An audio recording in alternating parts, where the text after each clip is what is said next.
Wow. Hi everybody, I hope everyone's having a fantastic morning, afternoon, or evening, depending where you are. It's gonna be a cozy one today. I'm just gonna say that forthright. It's gonna be cozy. It's gonna be cozy. It's gonna be probably a shorter one. Welcome in, Jewel. Thank you so much for being first. Welcome in, Necros. How you doing? Hope everybody has one.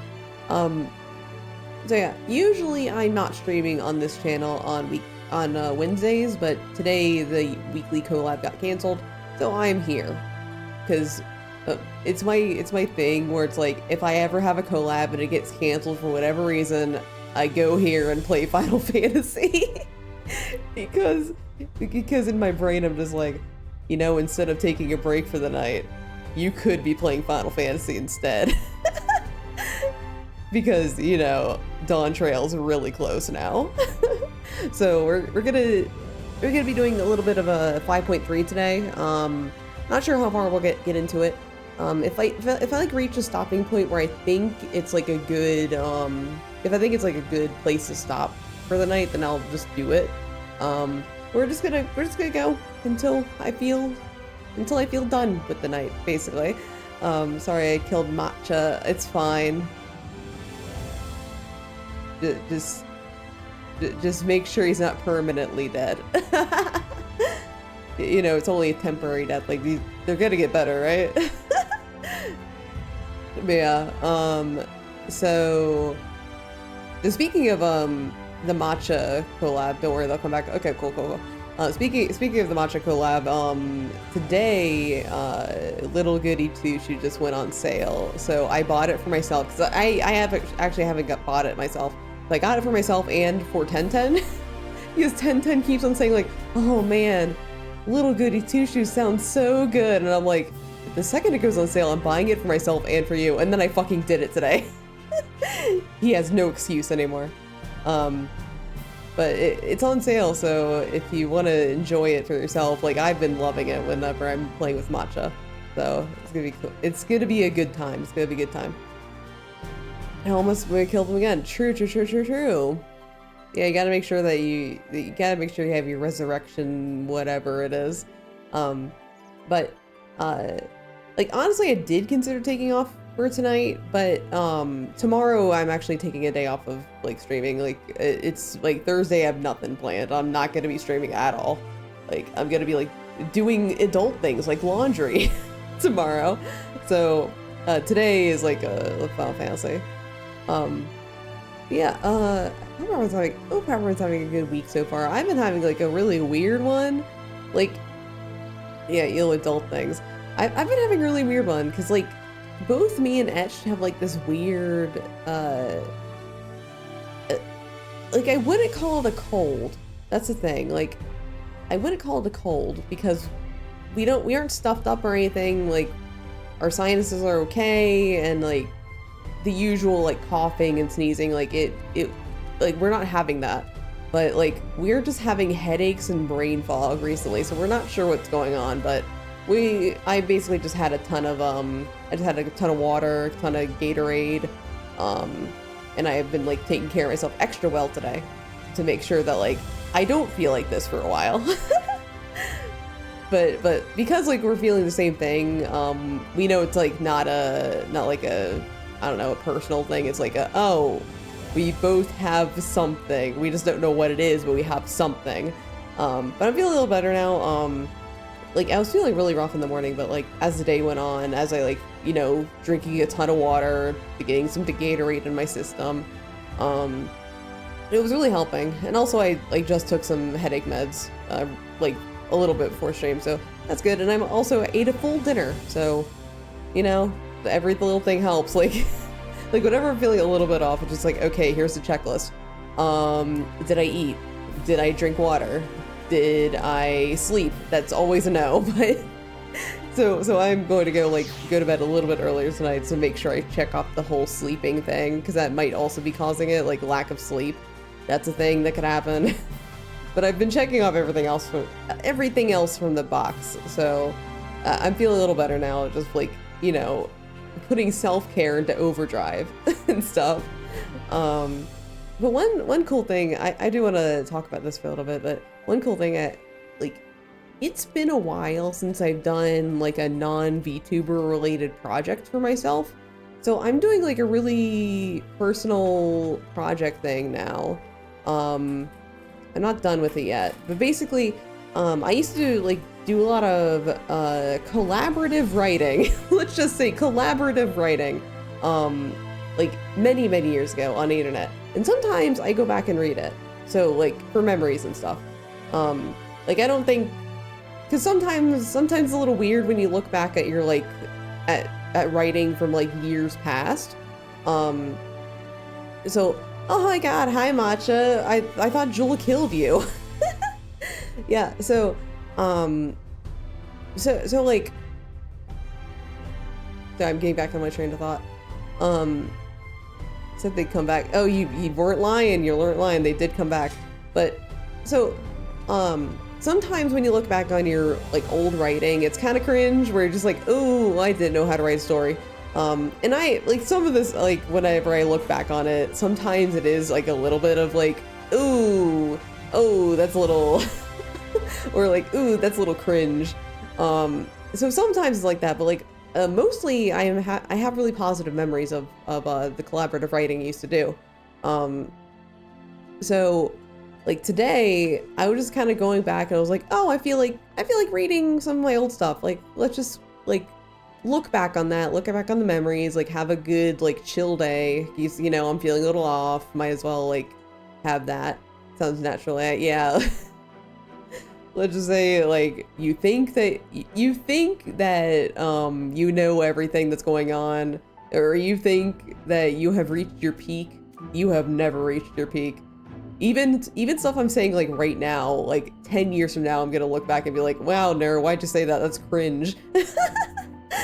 Like, time is an ever-flowing, cruel mistress. I refuse to go back to my collaborative writing projects. Every single one was part of the group that I had to falling out with. I mean.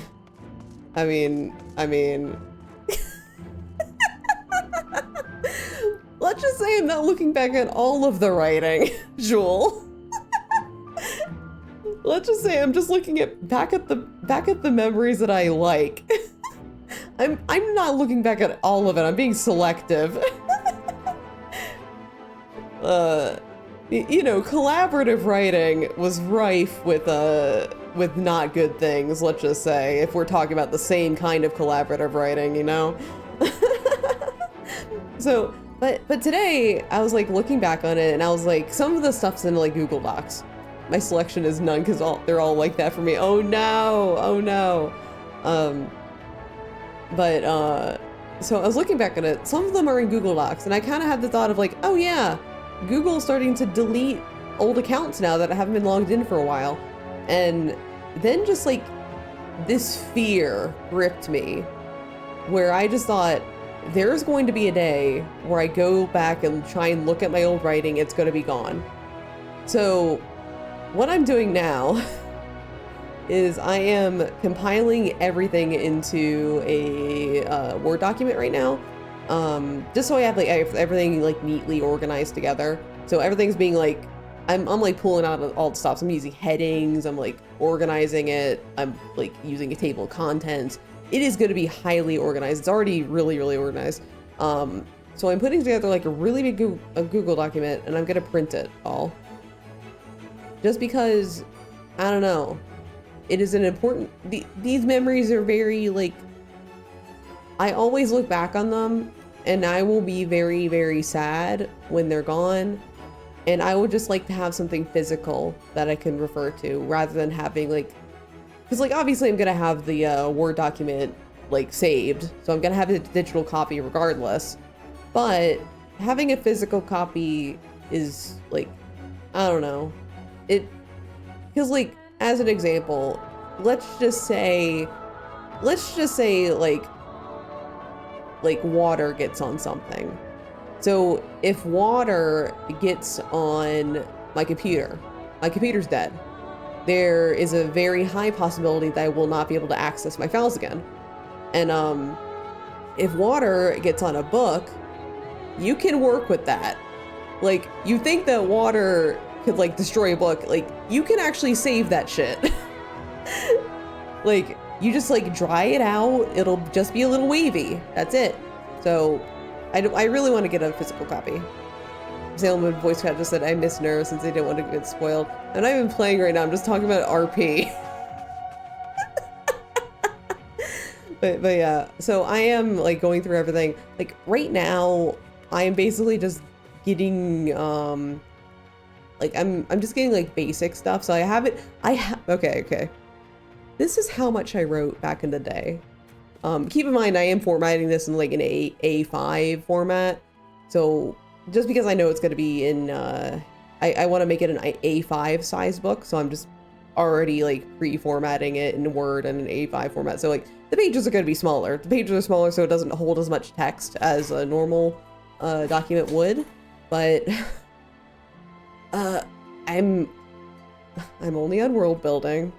And I'm saving a bunch of world building stuff. So like that way, like 10 years online, if I forget anything, then I'm gonna basically like, I'll basically have a glossary at the beginning of the book that says like, oh, this is what this means and that kind of stuff. So I'm not even done with the world building section. It's already 60 pages. I haven't even saved any of the RPs yet. I am just solely getting the world building. It is insane. I don't know how I did this back in the day. Like, this would exhaust me nowadays, but somehow, by God, I did that. And the fun thing is, like, all of it's, like, good ideas, too. Like, I look back on it, I was like, yo, I had great ideas. Where did that go? Yeah, I'm saving all of that as like a little reference guide for myself because I know, even though these are things that I remember very clearly now, I do not know if that will stay the same 10, 20 years from now. So I want to make sure everything's at least saved in some capacity. So yeah, I miss having great ideas. Yeah, ain't that the mood? Because I'm like looking over these things like, how did I come out with this? This is genius. Man, I'm great. What happened to me? Yeah, but I've been having a lot of fun with that. Like, honestly, once I end stream, I'm probably gonna be working on that a little bit more. I do kind of wanna, because I'm working on it all in order, just because that's how I operate. That's how my brain operates. I can't just like skip around and stuff, or else I'll forget something.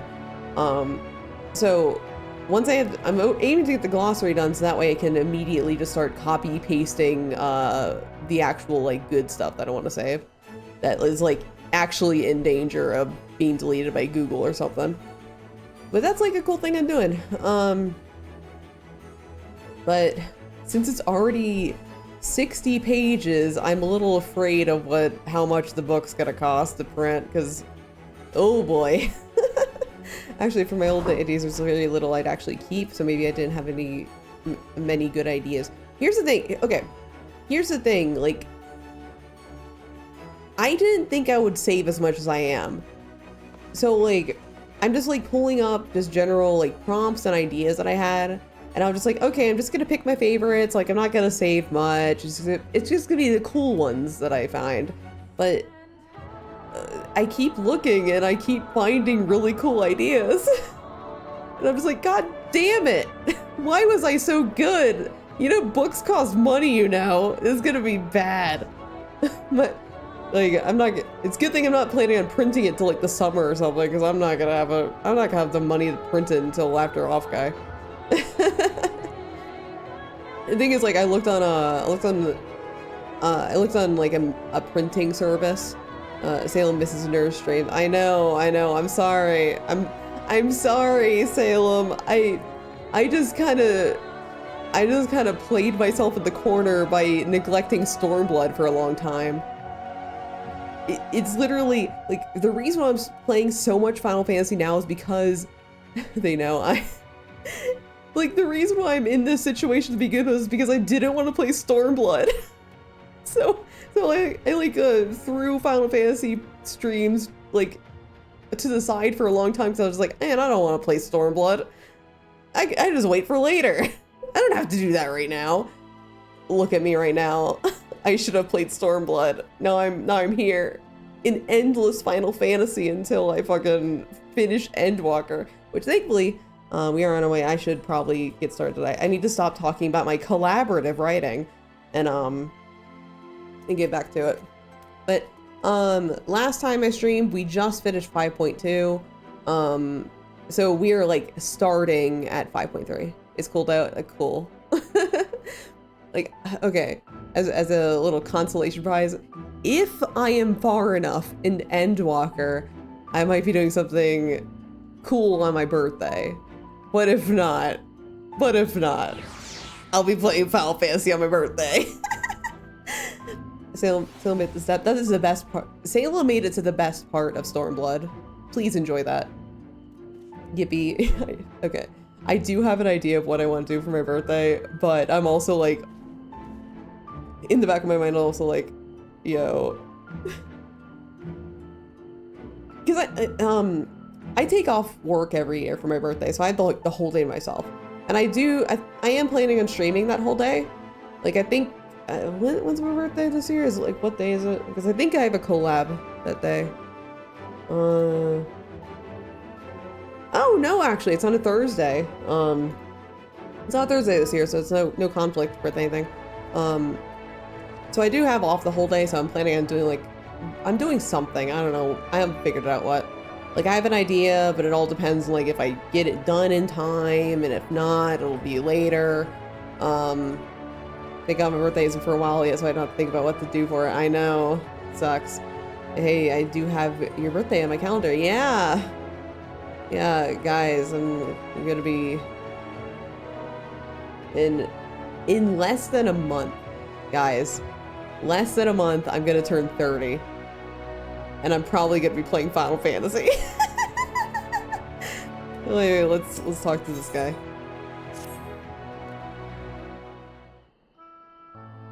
Ah, Mistress X, will you be venturing forth today? Do be sure to take care if so.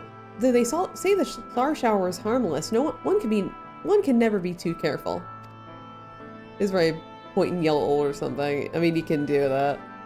Let me know what it's like to prepare myself. Okay, will do. You know what? Joel, no matter how many times you point at me and say I'm old, you can never make me feel bad, because Etch does that for an entire month. Because guys, I don't think I've mentioned this on stream yet, but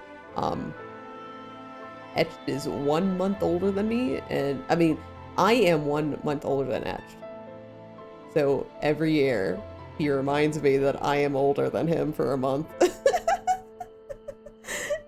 So nothing you can say will ever harm me. I already deal with it every year. Age gap, I know, by 1 single fucking month. It's a single month. We're basically the same age. I know, I'm such I'm the older one. Oh, how the tables have tabled. Nur, who likes older men in her dating sims, is dating a slightly younger man. But only very, very slightly. Yeah, but I could do it any time of the year because I'm over a year younger than you. Oh my god, you're a baby? What the fuck? Get this child out of here. Whoa, whoa. I don't let children into my streams. What the fuck? Man, what the fuck? Someone call the daycare service. Get Joel out of here. You know I curse on these streams. But I can see it's not for me to tell the Warrior of Darkness how to look after herself. Old habits, you understand. Ah, Nur, how very fortunate. Greetings, my friend. Do you perchance have a moment to spare? Don't worry, I curse too. Oh my god. I'm getting the soap out. How dare you curse at such a young age? Wonderful, wonderful. I wanted to thank you, see, for revealing to us the truth of the Warriors of Light. After all these years, your tale set the record straight. Finally, the people see them as great heroes they are. Or the great hero he is in the case of Ardbert. You two were surprised to find him. Or surprised to see him, I think.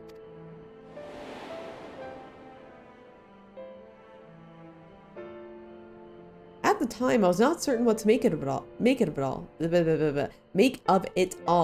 But I could see the effect his words had on those around me. And then the stars rained down from the sky and, well, you know the rest. So, you might be wondering, why are they recapping this? It's because I think there was like a year gap between 5.2 and 5.3. Or it was like a year or something. Because like 5.2 dropped and then the pandemic happened. And then I think like a year later, 5.3 finally came out. And it was supposed to be like only a few months between the patches. It was wild. And also, whenever the voice acting comes on, you're gonna notice everyone sounding a little weird. Just a heads up.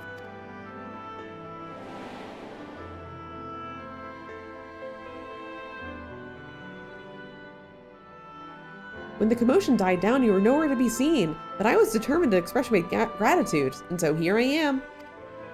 Thank you, Nur, for giving voice to the truth and restoring the Warriors of Light to their rightful place in history.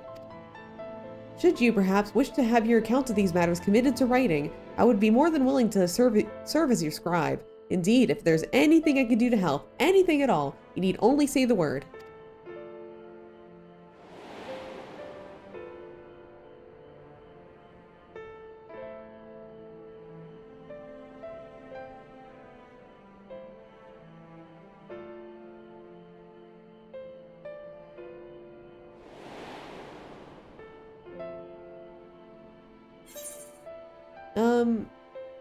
Very well. Tell me about what the situation is like in the city.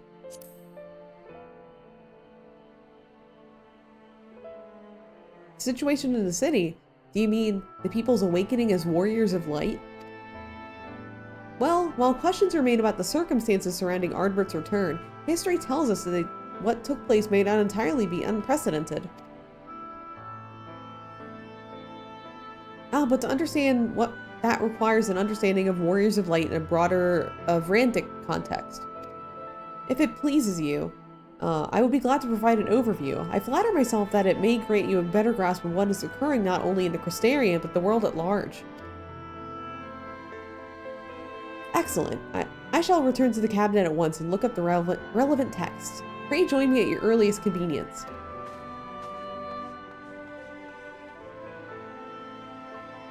No rest for the righteous, it would seem. Do not let me keep you, miss. I bid you a pleasant day. Yeah, whenever voice acting comes up, like, everyone's gonna sound a little enthusiastic. Because, like, for a lot of these voice actors, it's the first time they've been voicing... It's, like, the first time in a year that they've been able to voice anything. So, like... I remember when I first played it, I thought, like, oh... You sound a little too happy there. Like, they are very, like, jumping right into it, just like, I'm voicing Urianger again, or I'm voicing Alphino again. It's, like, right out the gate. It's, like, cute if you know the context, but, like, if you don't know that context, it kind of sounds a little, like, weird.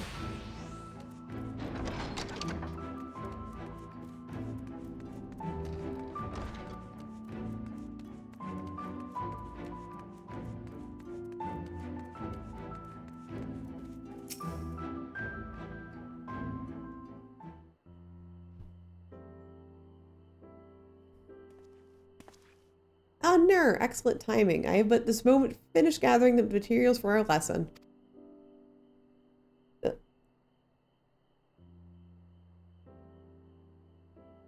Really? Really? I just had the urge to sneeze and it just went away. What the fuck? I hate that. As a great many works make reference to the Warriors of Light, I shall, with your permission, focus upon only the details that seem most relevant.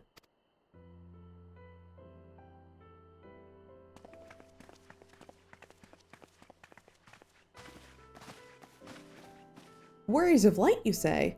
Forgive us, but we couldn't help overhearing.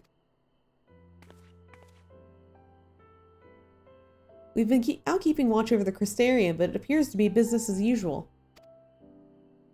So I thought I'd spend time brushing up on my knowledge with familiars, and Alphino volunteered to help. I actually came on a different errand, but I'd be interested in hearing about the Warriors of Light as well. May I join you?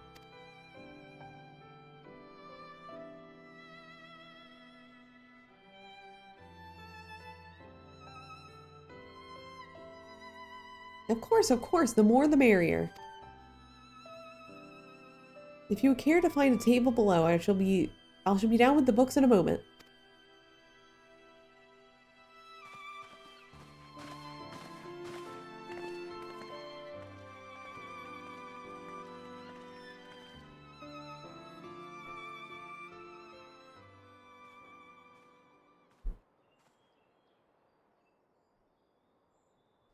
Were one to pore over the annals of Vrandic history, one would note the comparatively frequent recurrence of individuals hailed as warriors of light. Ardbert and his comrades require no introduction, but many others bore the epithet long before them.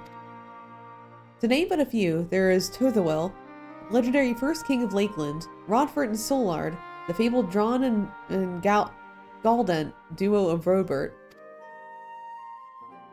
And no list of Vrandic heroes would be complete without the Archmage Tiona of Ronka. In older text, she too was called a Warrior of Light.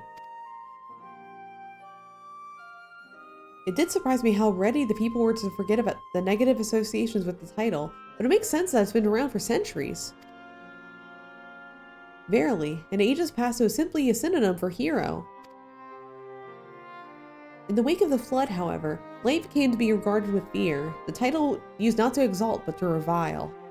Oh my god, hi Arsenic, how you doing? Hope you're fantastic one. Thank you for the redeem. Let me turn on the timer.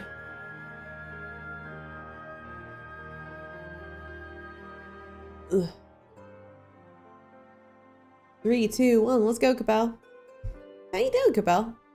Love to see you little fire, Cabal. Okay, oh, Cabal. I mean, there's no voice acting in this fucking scene, Cabal. Might as well add a little bit of spice to it, Cabal. A far cry from its beginnings, Cabal.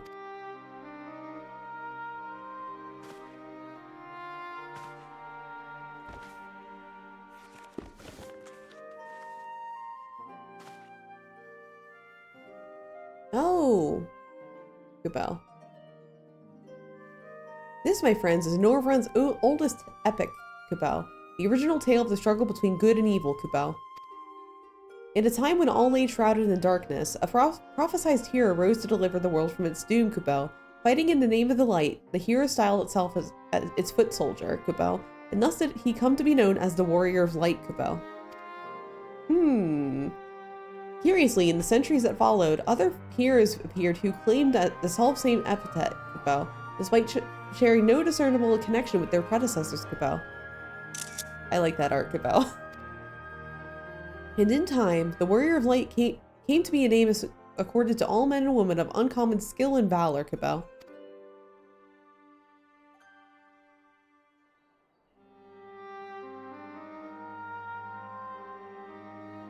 Well, the plot thickens, Cabal. As you know, the title of Warrior of Light is also used in the source, Cabal. Though the manners in which individuals have earned it are many and varied, heroes have been honored thus since antiquity, Cabal. Nor does the custom show any sign of dying out, as you can well attest, Cabal. It makes you wonder, doesn't it? It surely can't be a coincidence, Cabal. Indeed not, Cabal. Let us imagine a man who is awakened to the echo and is able to hear Heidelin's voice, Cabal. As she styles him, so too does he style himself, a warrior of light, Cabal. Of course, being blessed with the echo does not in itself make one a hero, Cabal, and conversely, there will have been no few heroes who were not blessed with it, Cabal. But such distinctions are immaterial to the masses, and over time they came to use the title Warrior of Light and the word hero interchangeably, Cabal. It sounds about right. It would be interesting to see if the theory holds true in other worlds, if crossing the rift were that easy, Cabal.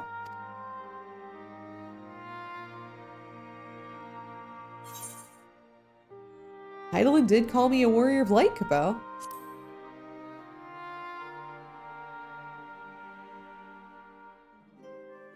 She did, Cabal. I've never heard her voice myself, Cabal. But I can feel her presence, Cabal. Perhaps through Minfilia, Cabal. At any rate, assuming all of this is true, and there's a common thread behind the epithet, I doubt the Ascians will have been amused, Cabal. To have the world at large associate light, and by extension Heidelin, with good must have added insult to injury, Cabal.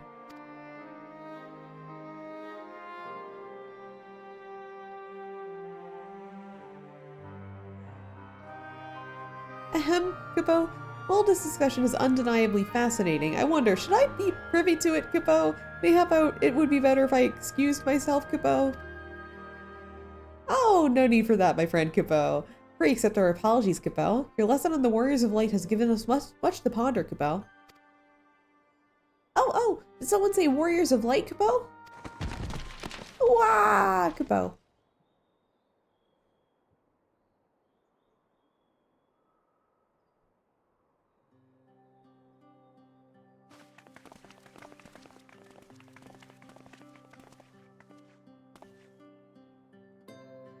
Ricky Tio, Cabal. Are you alright, Cabal?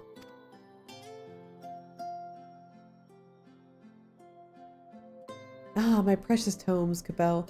Did I not say you must take care in the cabinet, Cabal?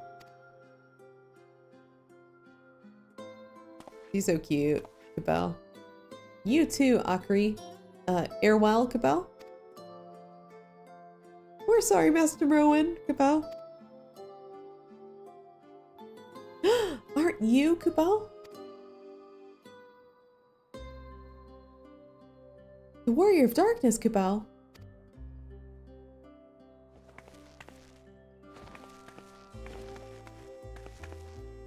My name's Ricky Tio, and I want to help everyone, Cabal.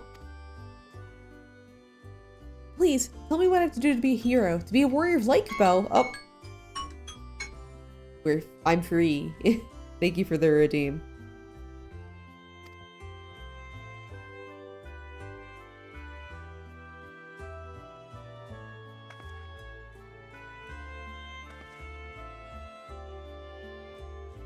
Stop looking at me with those big old eyes.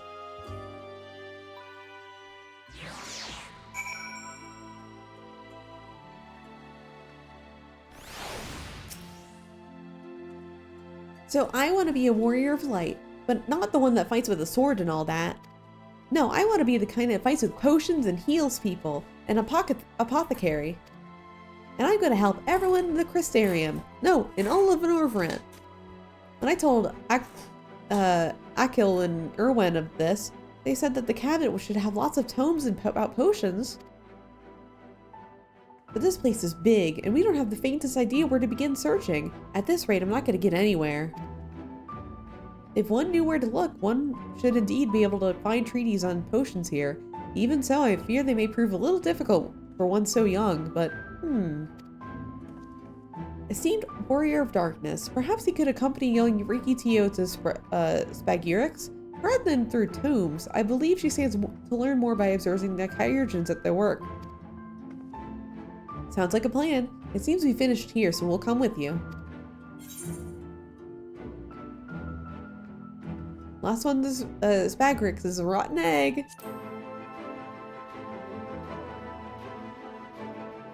Huh, I'll have you know I'm really fast. You're going to be the rotten egg.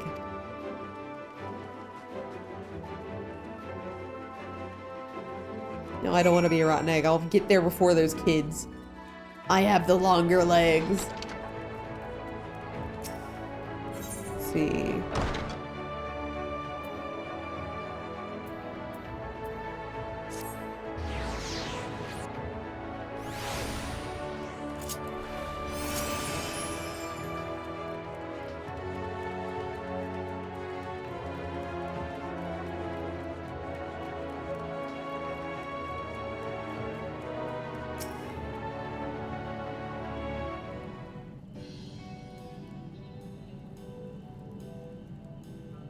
Well now, what do I owe the pleasure of so many bright-eyed visitors?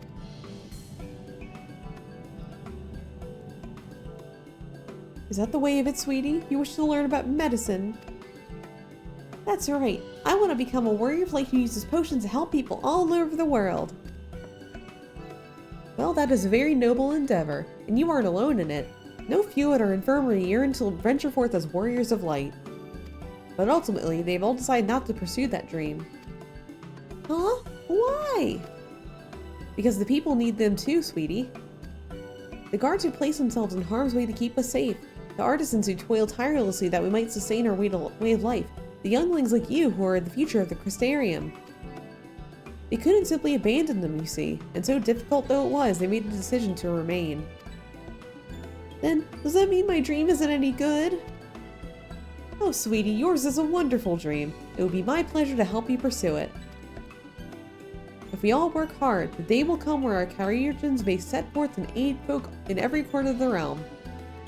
As we strive towards that day, I hope we can rely upon you as well. Though I must warn you, it's not an easy path. No, you must work very, very hard. I'm not afraid of hard work. I'll become the best apothecary ever. Just you watch. That's the spirit. Without further ado then, may I entrust you with a task? I have placed an order at FFXIV for a potion ingredient. I would like you to go collect it. Oh, an ingredient! Leave it to me, miss!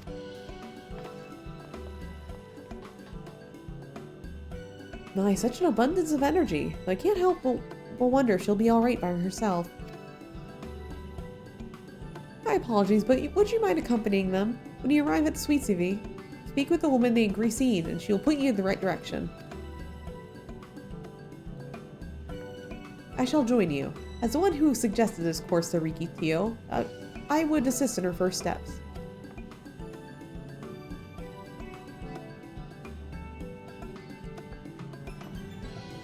What about the two of you? Are you coming along too? Well, we do want to become warriors of light, just not the same kind as Riki. So I'll wait for you here, warrior of darkness. When you return, please teach us how to fight. In that case, Reed and I shall keep them company and take the opportunity to ask them about their aspirations.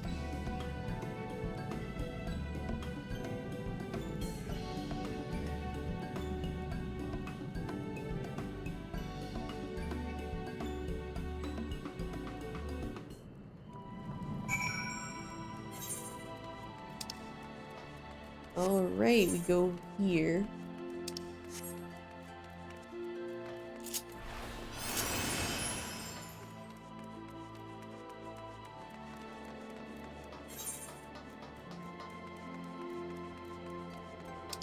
It's like down here, I think, in the markets.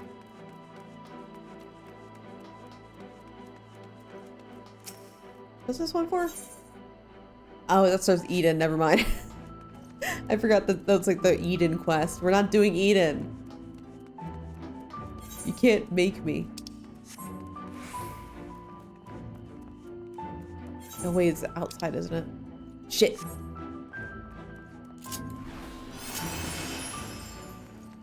I had to pass by the Eden starter for nothing.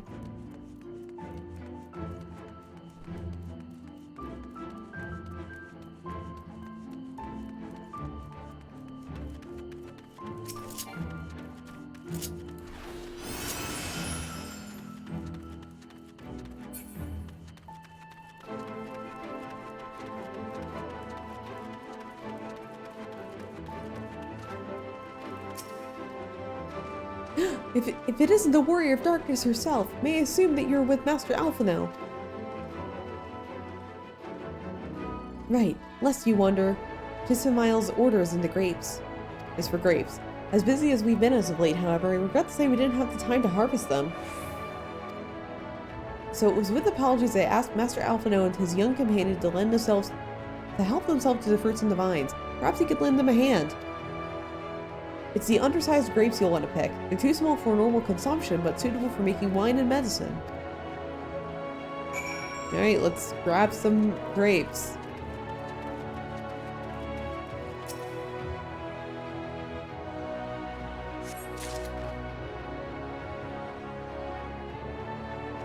They don't even look like the squapes. Oh, I'm disappointed. No squapes.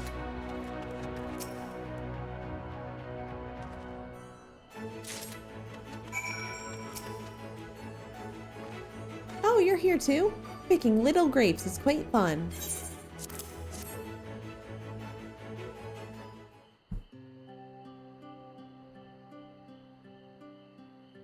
Wow, you picked this many already? Amazing!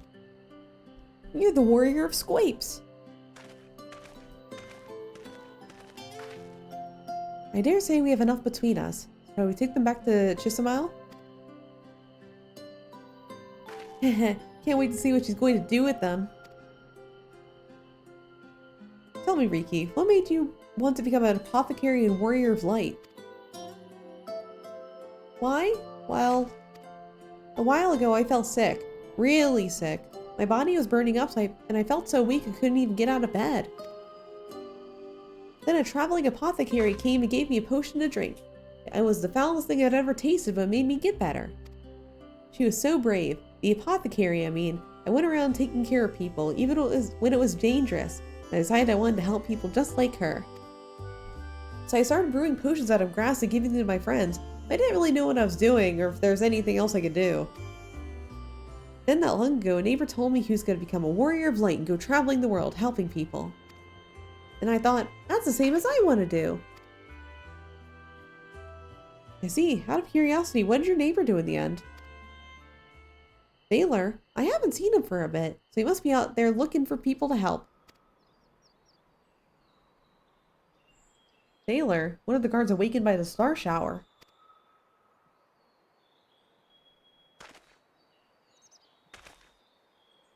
Thank you for sharing your tale with us, Riki Tio. I myself took inspiration from one not unlike your traveling apothecary, and I hope her good example will spur you on to realize your dreams. But it will not be done in a day. Such lofty goals are reached through hard work and persistence, through countless acts of heroism, like delivering the grapes to Chisimile.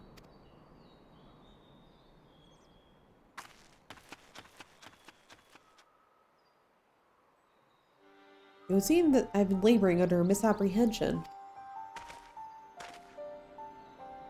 I convinced myself that it was Elidibus who had sowed the desire to become warriors of light within the hearts of people. But I see now that the impulse to aid the fellow man abided within them from the first. Elidibus did no more than give it a name.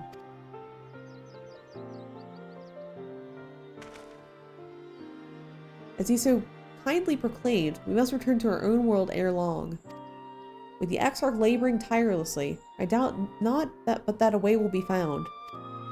Yet I believe I speak for all of us when I say I cannot leave in good conscience, not until we have dealt with Elidibus.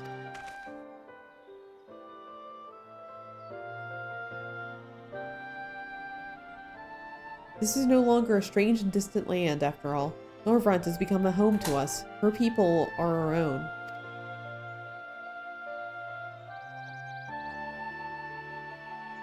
Let us return to Spragrix. It wouldn't do to keep your admirers waiting.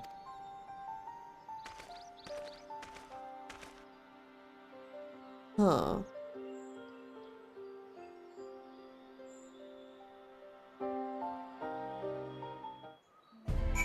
But what's his plan?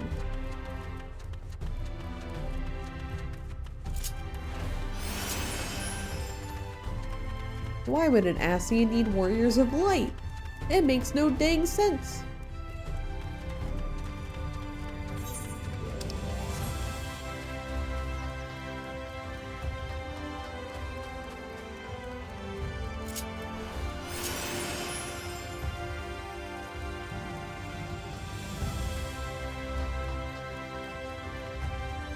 Let's go over here. Honestly, like, 5.3 is very good as a whole. It just, like, it's also so long that I forget, like, the basic steps between it. So I'm like, okay, I don't know what we're doing until we get to, like, a certain part. My thanks for your kind help, sweetie. We now have all the ingredients we need that we require. From the grapes we shall make a vinegar, to which we'll add elf grass and a few other herbs to produce an invigorating syrup. Though it's unspeakably sour, it does wonders for the constitution. As part of her studies, I might just have to give Riki Tio a little taste.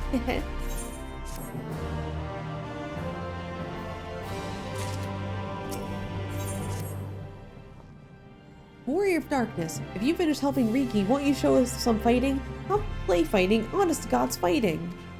We already have some enemies that you can deal with. Vampire bats. The guards say they've become a pest around the Crystarium as of late.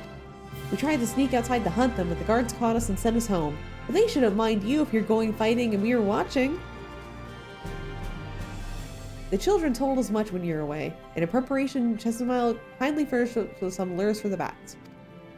While the creatures won't give you any sport, bear in mind that the younglings will be watching, that's to say, put on a good show, yeah? Right, let's head outside at once. Everyone follow me. Alright kids, step 1 of having a good fight, just get a gun. You go to Ishgard, you get a gun from this random elf you find, and then you can kill things with it. Alize, wait just a... Come on then, children. It's all you need. You just get a gun from this random guy who's just like, I want to make Machina thing in Ishgard. And that's how you do it. That's how I do it. Or if you don't want to take the gun route, you just talk to a corpse in Ishgard. Then you'll become a hero after you talk to a corpse.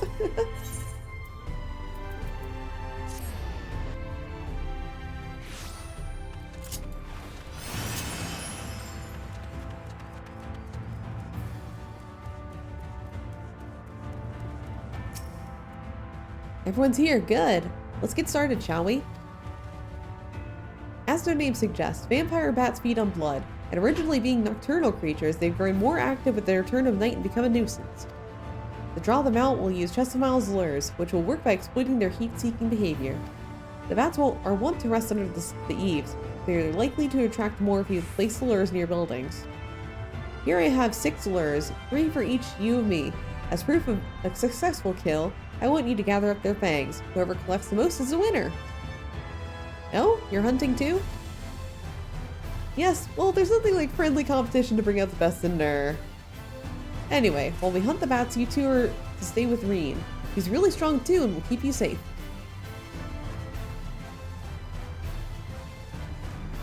Without further ado, let the contest begin.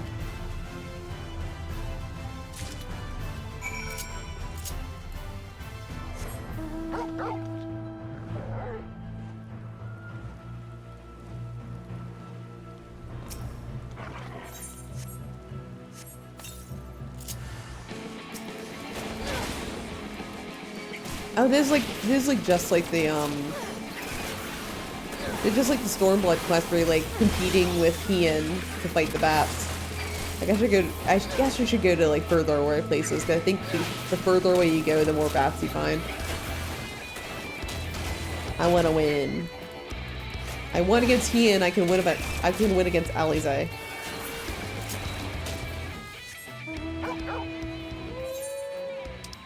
Let's see. I'm gonna go to the far one, all the way over here.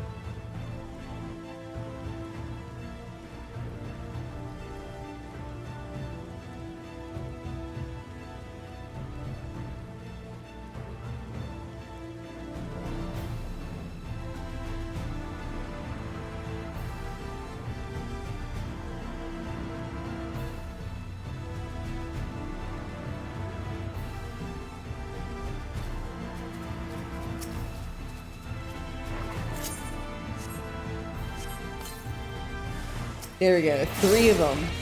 3!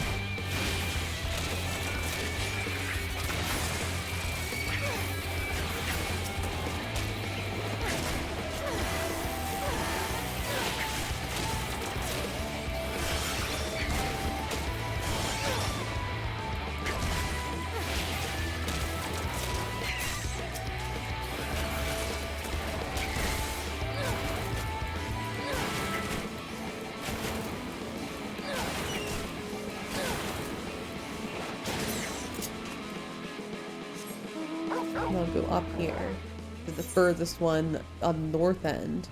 Maybe there's gonna be another 3 over there. I remember because like 5.3, I have a lot of memories of it just because it was the first patch I played on content. So like when we came out here to do the quest, and there was like a billion people outside also doing the same quest as us. And there was like a bunch of people in chat saying like, oh, if you go to this one, it's 3. So it was like fun. Everyone was like trying to help each other either win or lose against Alize. Because some of them were just like, yo, if you go to these places, only one bat's here. Just in case you want to want Alize to win. It was really, really cute. Like, as I'm playing through these quests, I'm, like, remembering these things from way back in the day. From when this patch first came out.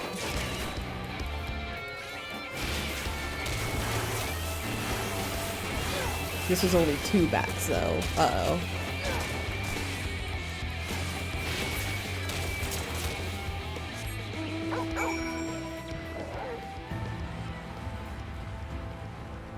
I remember this was like also the first time that I encountered like a because like sometimes if an area is really popular, they like have different versions of it, like different instances. It was also the first time I encountered instances. I was like on instance 3 of Lakeland, and I had to like coordinate with Vel and Tenten to like make sure that I was on the correct Lakeland so I could play with them. It was really funny. Well fought, Ner. The children hanging out on hanging on your every move. As was I, to be honest. Though I know the tally, may I see your fangs for a good measure?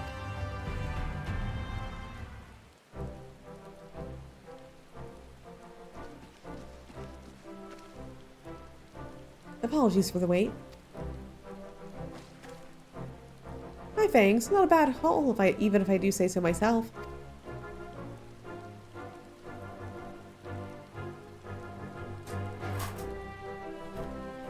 Five, 6, 7. Oh no, I lost. 7 fangs from Alize.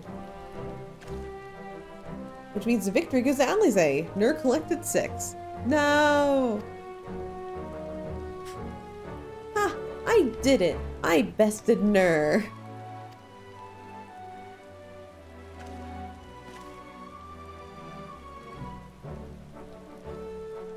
Pouring a beverage for myself.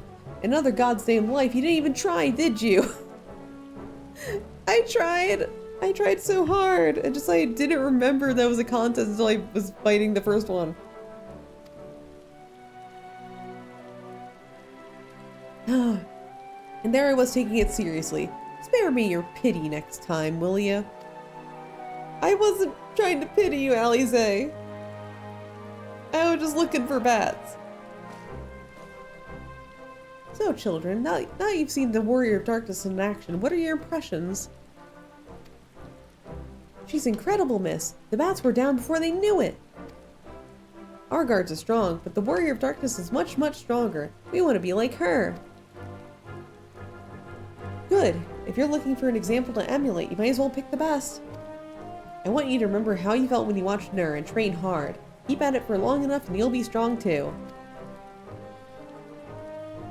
If you don't mind telling us, when did you decide that you want to become Warriors of Light?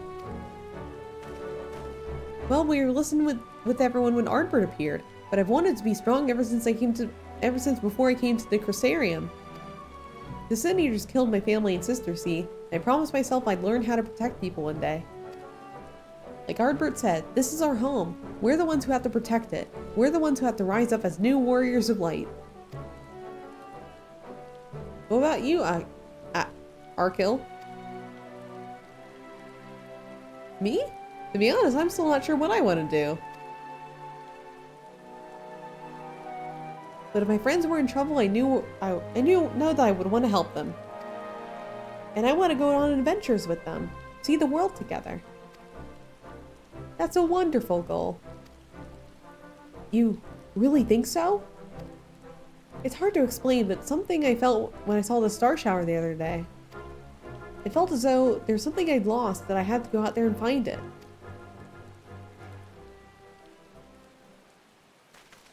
Well, for the both of you, there's nothing for it but to train.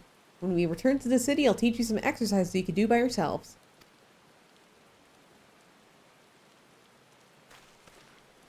Thanks for showing us your fighting skills, Warrior of Darkness. I'll never forget it.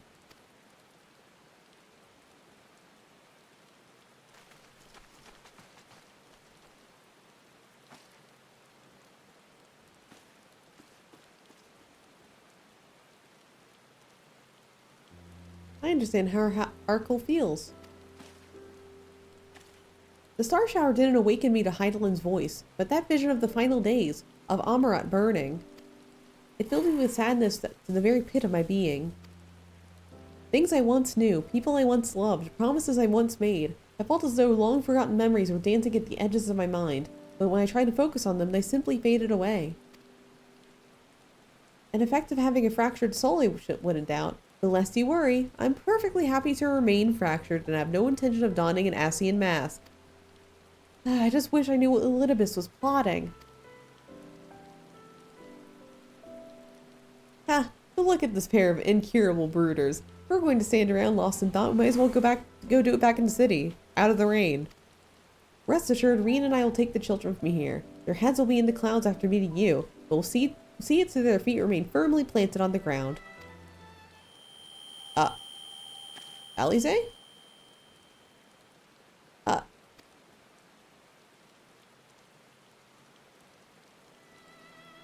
It's nothing. Just a busy spell. Seems I tried a little too hard to beat you. I'm fine now, don't worry. I'll see you soon.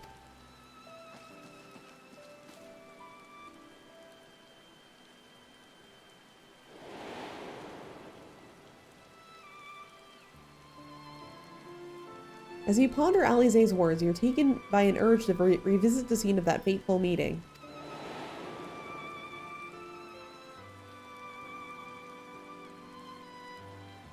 Gotta remember Ardbert. Our friend who lives inside of us. You ever have a friend that just lives inside of you now?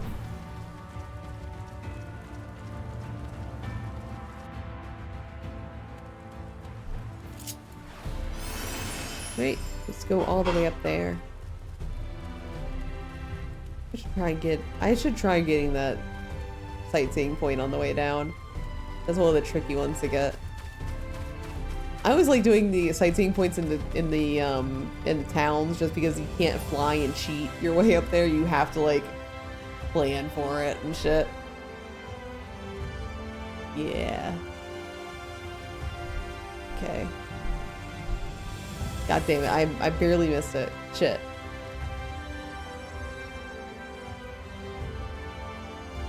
Let me get a try again. Okay. No! Okay, okay, I was so close this time. I'm gonna try again. Gonna try again.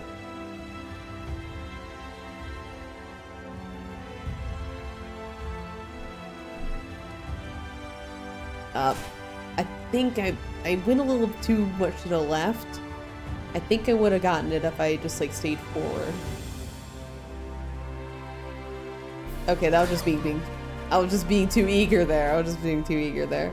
Okay, I'm gonna try one more time, and if I don't make it, I'm just gonna go up and have like an Ardbert flashback or whatever.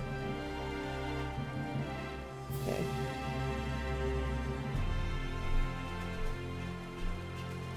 Oh no, okay. I will try later.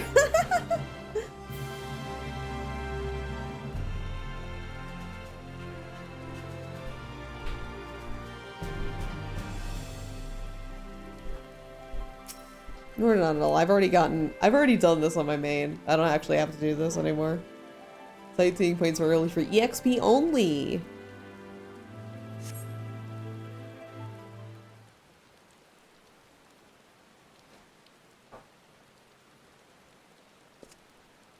What the fuck? What the fuck? What the fuck? What? Oh.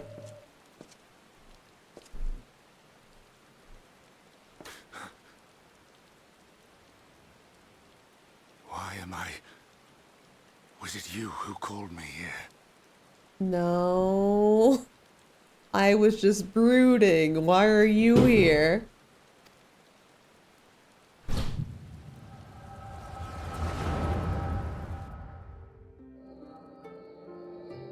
Huh. On behalf of the convocation, I bid you welcome to our order. At times you will stand with us. At times you will stand against us. All that you might steer mankind in the very start upon the true course. For yours is the seat of Elidibus, the emissary, and so by his name shall your every action be guided.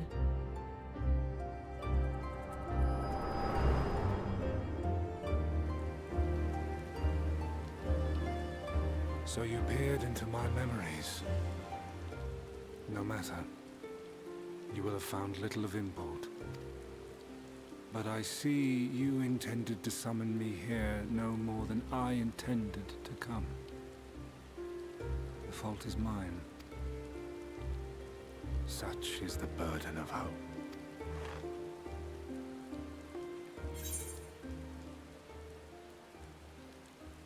Give back Ardbert's body.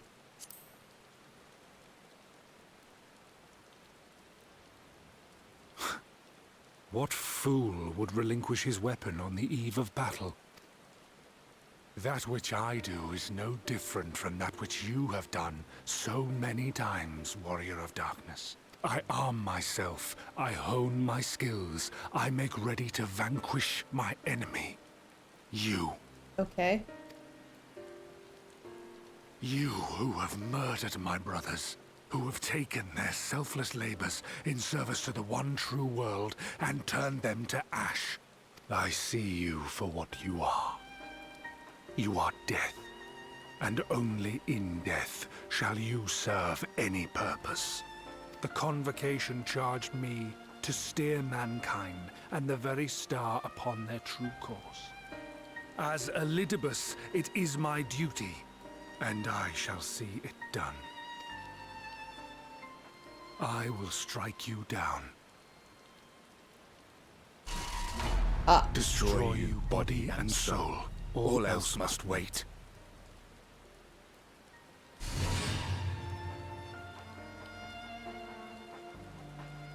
Ere long I will come for you, Warrior of Darkness. And I will save the world.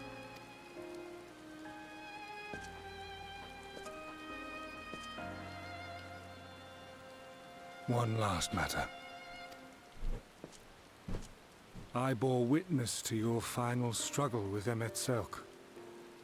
It seemed as if he saw something familiar in you. As if he mistook you for another. Ithlodeus called me his old new friend. New old friend.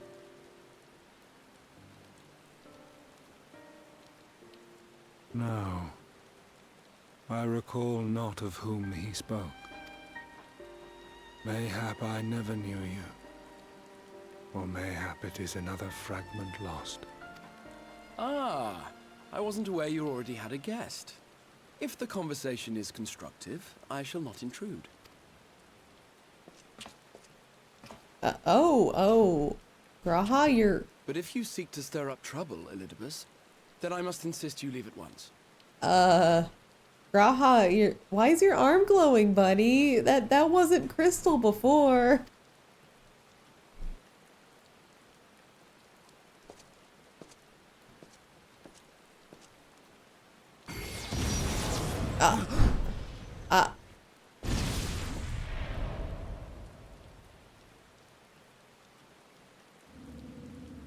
Though you lack her blessing, your soul is surprisingly dense.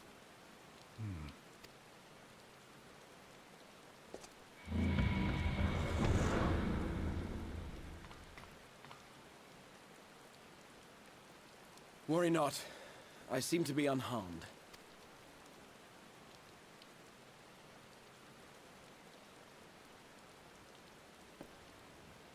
This is my own doing. The consequence of my recent exertions. It is the Tower's way of compensating me for the demands I have placed on it. Rest assured, it is no great inconvenience at present. Indeed, I told Beck Lug as much, but they would not be persuaded and sent me away to rest. No need to make a fuss. Strange as it may sound, I consider it something of a badge of honor. How much of you is crystal now, dude? One of the brave souls who saw me delivered unto the first once said that the world shall ever have a place for tales of heroism, so long as we have need of inspiration in our lives. Though he and his fellows had no way of knowing whether their mad scheme would amount to anything, they knew that the attempt alone would inspire hope. Or so they hoped. A more optimistic lot one would be hard-pressed to find. They said they would find a means to save our God's forsaken world. just as soon as they had sent me on my way. Said it with such confidence that, for a fleeting moment, I half believed them.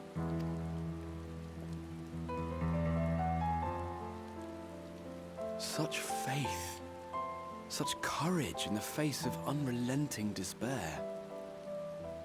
For a long time, it was more than I could bear to remember them. But having come this far, having sent full many on their way myself, I see things more clearly.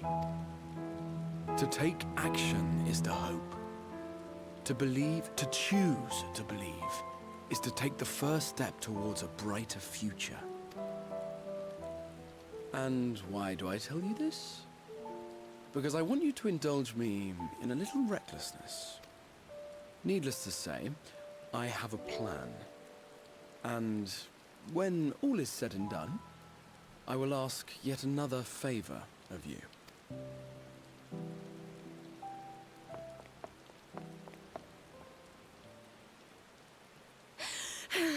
You're both here. Oh, thank goodness. What's wrong? It's Thancred. He's collapsed.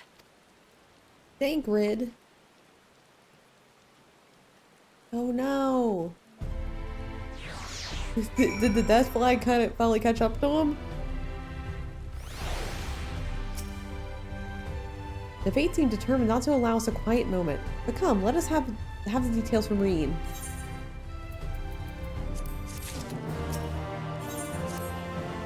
It happened after Alize and I saw the children back to Spagirix. We chanced to meet Thancred there, returning from his mission. He's been shadowing Elidibus around the realm, only to lose sight of him near the Crystarium. And when he was in the middle of telling us where he'd been, he just crumpled to the ground. The Kyurgens are looking at it after him now, with Alphino standing by, just in case his healing magics are needed. Since I couldn't do anything to help, I thought it best to find you, and the guard at the Exedra told me where to look. I see. I could not have been easy leaving Thancred's side, but thanks for bearing word to us. Come, let us hear you to Spagirix.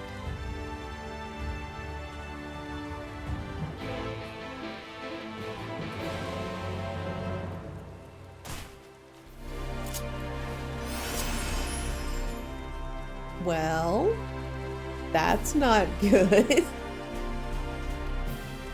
What do you do again?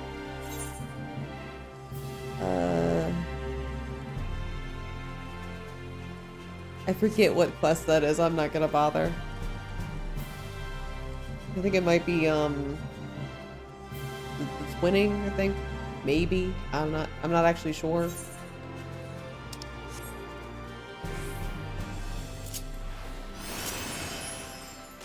But twinning isn't required, so we're not doing that.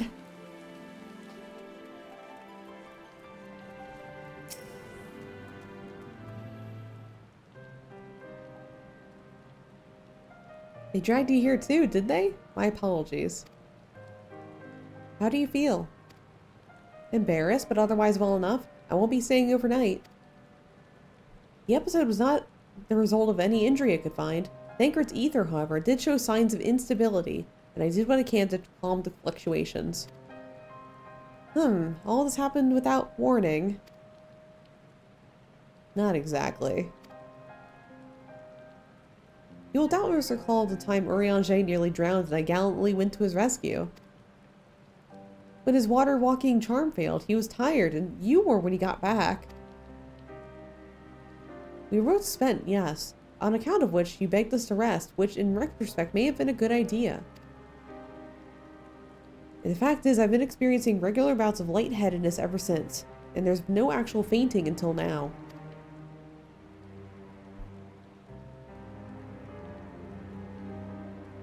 As Alphino observed, I have no lingering injuries, and most assuredly isn't old age, which leads but one likely cause. The link between body and soul is weakened further. Time grows short. We must complete the spirit vessel with all haste. To that end, might I trouble you to make a trip to the source? In addition to looking in our friends' bodies, I would have you consult Cryle about her plan. If she has any concerns, we should at least endeavor to address them prior to proceeding. In the meantime, we should go back to laying bare Elidibus's plot. Thus far, I have learned this much, that in each of the places he has visited, there has been sightings of suspicious black-clad strangers. Moreover, the coming of these shady individuals has veritably coincided with some manner of misfortune. Beasts terrorizing settlements, blight ravaging crops, you know the sort of thing. All which serves rather conveniently to make Elidibus's call for new hearers reverberate that much loudly in the ears of his audience. And do you think these black-clad strangers are Ascians? I do, and I fully intend to investigate further, though for that I require additional feet on the ground. You can count on mine. Gods know I've been itching to get out there for a while. Mayhap Urianger too can be prevailed upon to join in our efforts. He has already provided copious guidance in the matter of the spirit's vessel's construction. It was for Becklug and I to wrestle with the rest. Well, if he can spare the old boy, might as well make use of him. I'll go and give him the good news. He'll do no such thing. However heedless you are of your own well-being. If you care at all for Reen's feelings, you stay in bed until you're needed. Alphino and I will find Urianger.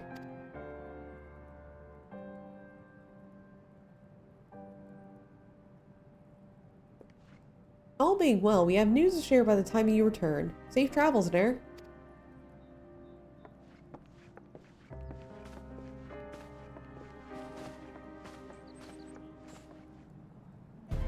Alright, let us visit Cryle and see what's up.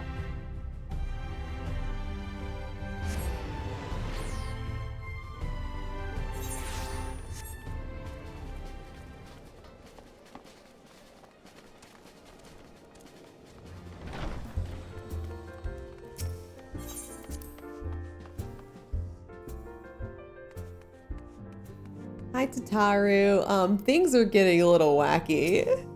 Just a little wacky over here. Ner, what excellent, awful timing. You see, our friends, they've taken a turn for the worst. Cryle's hardly had a moment's rest these past few days.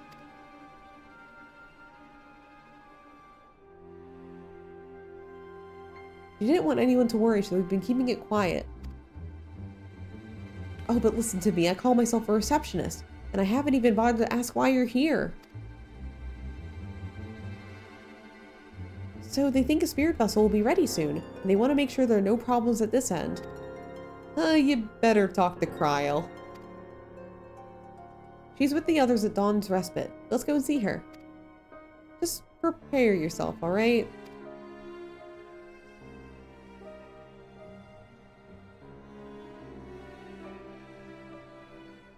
Okay, let's see our friends' dying bodies. Woohoo!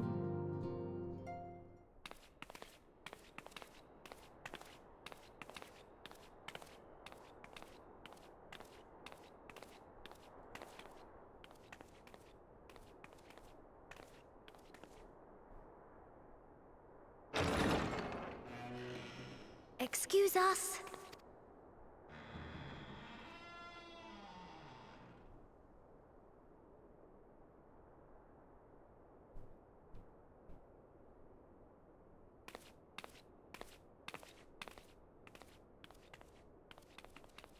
This way.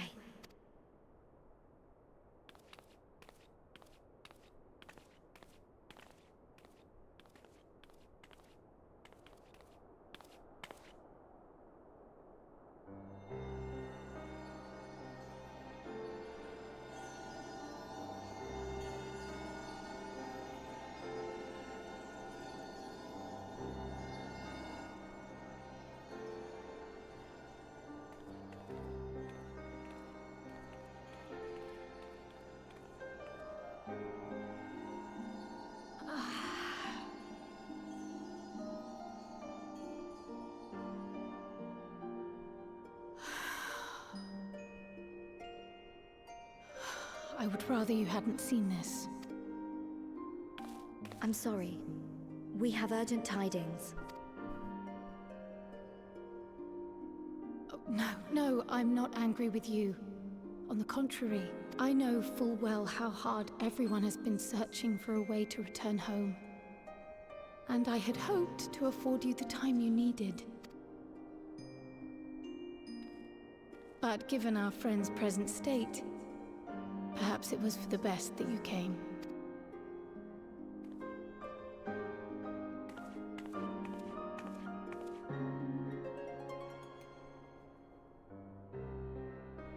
Stiff and cold, all of them. As if they were made of wax, barely alive at all.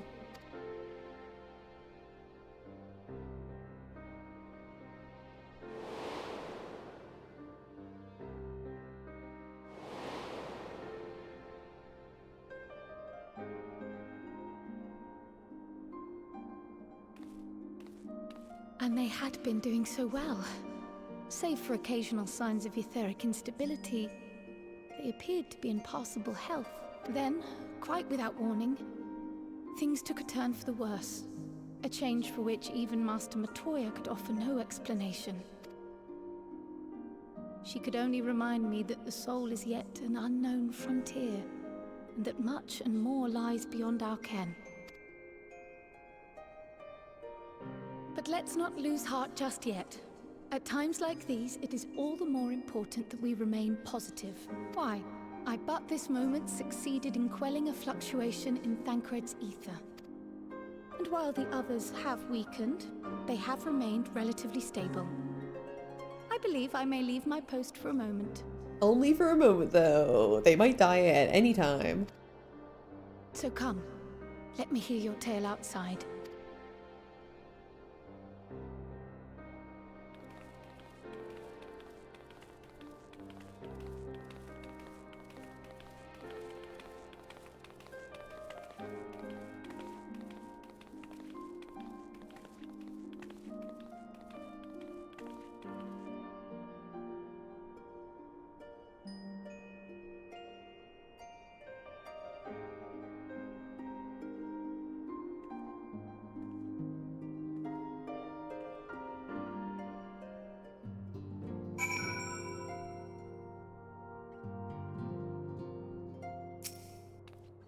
What news from the first? I see. Work on the spirit vessel proceeds apace, but our friends begin to falter. And they themselves have observed the link between body and soul has weakened. It's as simple as that. For now, I'm still able to quell the fluctuations in the ether, but it's only a matter of time. We'll lose them if we don't act soon, so if the Exarch's ready to attempt something, let him attempt it. As for the spirit vessel itself, if we seek to draw upon Allegan wisdom, we could do worse than consult an expert in the field. I think I know just the man. Time being against us, it may be best if I go and solicit his aid in person, even if it does mean leaving my patients. Ner,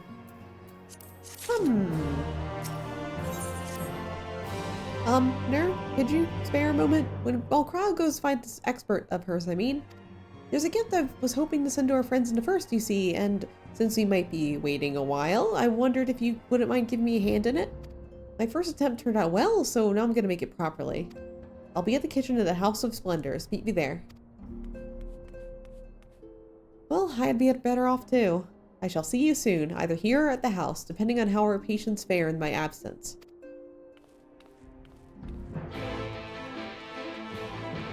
Alright. What's the Taru got cooking here? What's the Taru doing?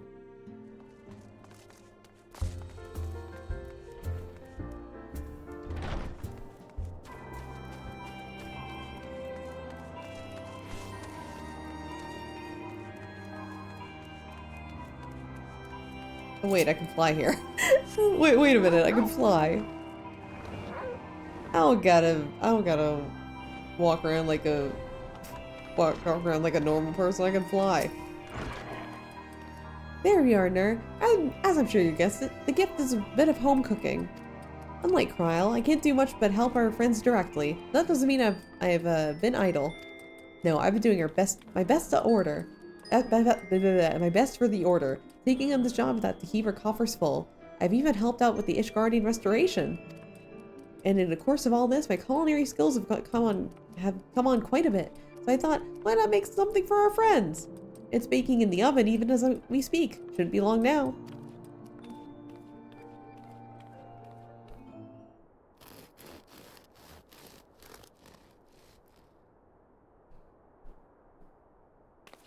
There, baked to perfection, even if I do say so myself. Bread. Bread, bread, bread, bread. It's bread. It's not just any old bread. This here's old world bread. Archon loaf to be precise. It's what they eat over in Charlian. Simple fare, I admit. I thought it would remind our friends of home. If nothing else, Krile tells me it's a good source of ether. So it should lend them a bit of strength at least. There truly is nothing that can smell of bread fresh from the oven. Krile, and if it isn't Rambros! I love Rambros!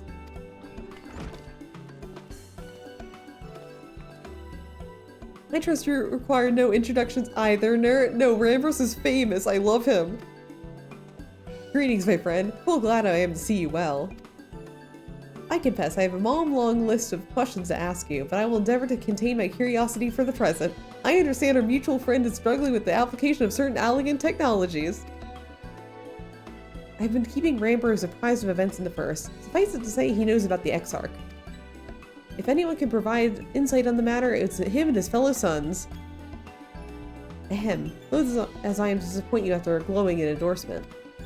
Memory transfers was the sole providence of Allegan royalty. Its mechanism closely guards secrets. If any record of them remains, we have yet to find it. To wit, I regret I can offer no solution to your problem. Which begs the question of why I'm even bothered to come here, empty-handed as I am. The answer being, rather brazenly, to ask a favor. I would have you relay a message to our comrade. Tell him that we never doubted him. Never doubted that he would achieve all that he said he would. To those of us who remain behind have yet to play our part. But when the time comes, he may rest easy in the knowledge that we will most assuredly do so. And then the tower shall shine once more as a beacon of hope in this world and beyond. So tell him that we consider his duty done, that he should follow his heart now. Forgive me, but do you say this to discourage him from overexerting himself, or to encourage him and tell him nothing back? That is for our friend to decide, but either way, I dare say a certain someone will be unimpressed. Well, there you have it, Nur. If you would be so good as to see Rambros' message and star his bread over to their intended recipients, along with my report, of course. Krile? Before I wrap the bread up, would you mind giving it a try, just to make sure everything's as it should be? But of course, I'm always happy to lend my taste buds.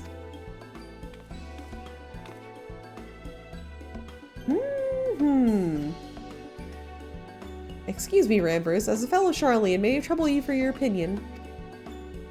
Well, I usually have mine with a good dollop of roll and berry jam, but I suppose plain is best for sampling purposes.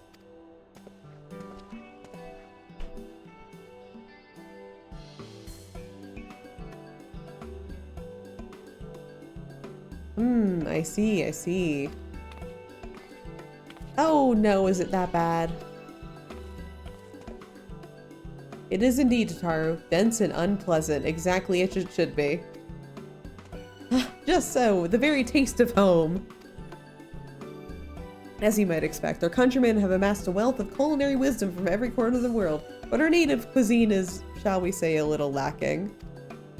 In Charlian, the majority regard food as a source of nourishment rather than enjoyment. Save for those few who actually research the culinary arts, we pay little heed to the niceties of taste and texture. It was against this gastronomic landscape that is now called the Archon Loaf was born, the creation of an Archon who devoted himself to the study of bodily sustenance. In order to maximize its nutritional value, he incorporated copious quantities of pulverized fish and vegetable matter into the dough, all with a nary a care for those qualities which make bread enjoyable. The result is a flavor that continues to defy description. Yet for its many shortcomings, the loaf's nutritional value cannot be denied. and being a damnably convenient way to cater to one's bodily needs, it's quickly found an audience among busy scholars. Why, when I was a lad, nigh every meal was a sandwich made with this very bread and whatever. Ingredients have to be on hand. I suspect just about every Archon would say the same. Having been away from home for so long, I thought I might have forgotten the taste, but no, it's all too familiar. Ah, how it takes me back. If there is enough, perhaps he can spare some for the Exarch. He is certainly certain to appreciate it. Oh, there's plenty to go around. I'll be sure to wrap up an extra slice.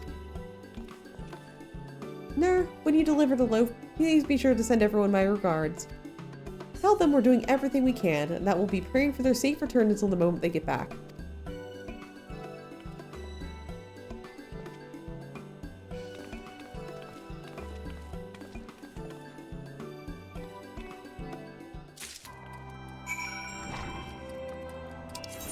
Alright, let's head back to the Crystarium and deliver some delicious bread.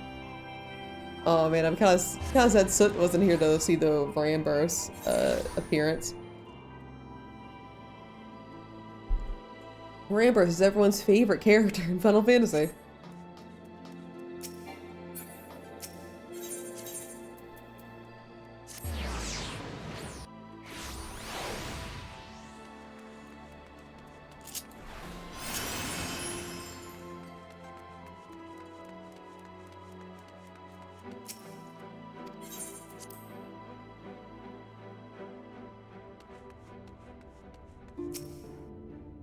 Welcome back, my friend. How was the journey?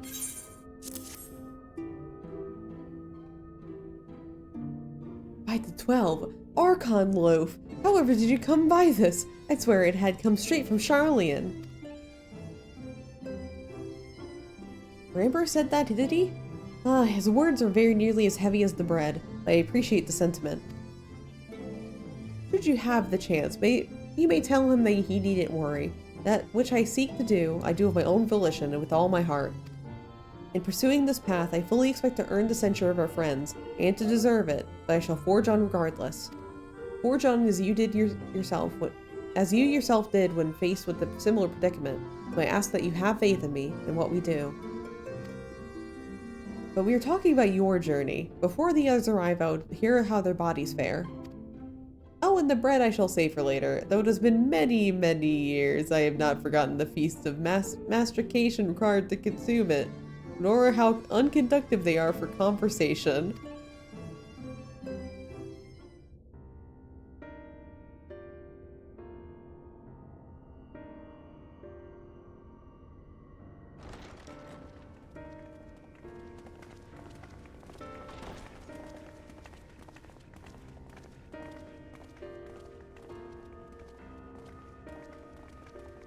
Forgive the delay. We have visited every region and confirmed the presence of Ascians throughout the realm. Lest a grave predicament be made to seem hopeless, it should be noted that they are of inferior rank. The black-masked minions who answer to the red. Yes, a gaggle of schemers attempting to exploit recent events to sow the seeds of petty conflict. Fortunately, nothing of any great concern has come of their meddling just yet. We also encountered a number of the Crystarium's former defenders, busily solving this problem and that in a bid to become warriors of light. Their zeal is to be applauded. 'Tis but a pity I cannot encourage them on their course. Not knowing Elizabeth set them upon it, no. Both the troubles to be solved and the villains to be vanquished are his doing too, like as not. And so, with apologies to the aspiring warriors of light, I believe it best that we deal with the Ascians quickly and quietly. I quite agree. But tell us, what news from the source? How fare our bodies? Oh yeah, that voice line definitely sounded a little odd from Alphino. I like how just casually talking about wrecking the low-ranked Ascians over to such a hassle only like 3 years ago. I know, right? Like, the low-ranked Ascians kicked our asses before. And now we're just like, oh yeah, just another Ascian. Oh man, guys, you're dying. Well enough. The time is not on our side.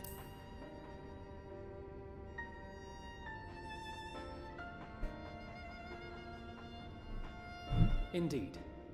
Heartening though it is to know we can stay a while longer, returning home must remain our priority. Yeah, Alphino is definitely like the worst of the post-COVID adjustment period. Because like Alize sounds like a little off, but Alphino definitely, like, you can tell his voice actor is definitely just like easing himself back into the role after COVID. This seems an appropriate moment to ask about the spirit vessel. Have you made any progress? We have, as it happens. One moment.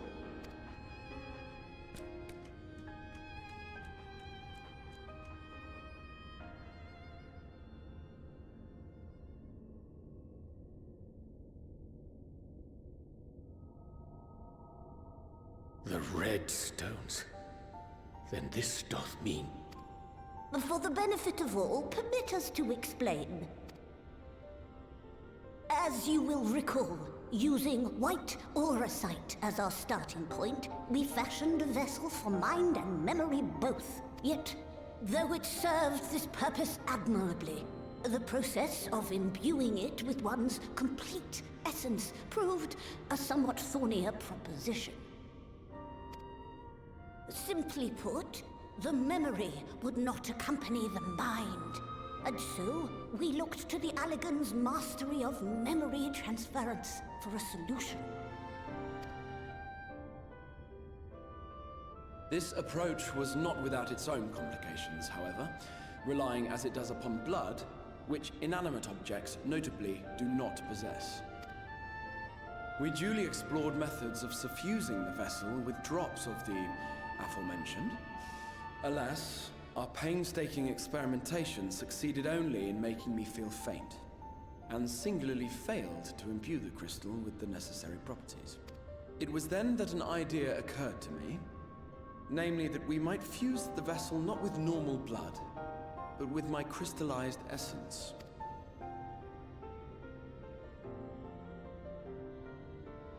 You're doing this for our sakes. So far be it from us to complain.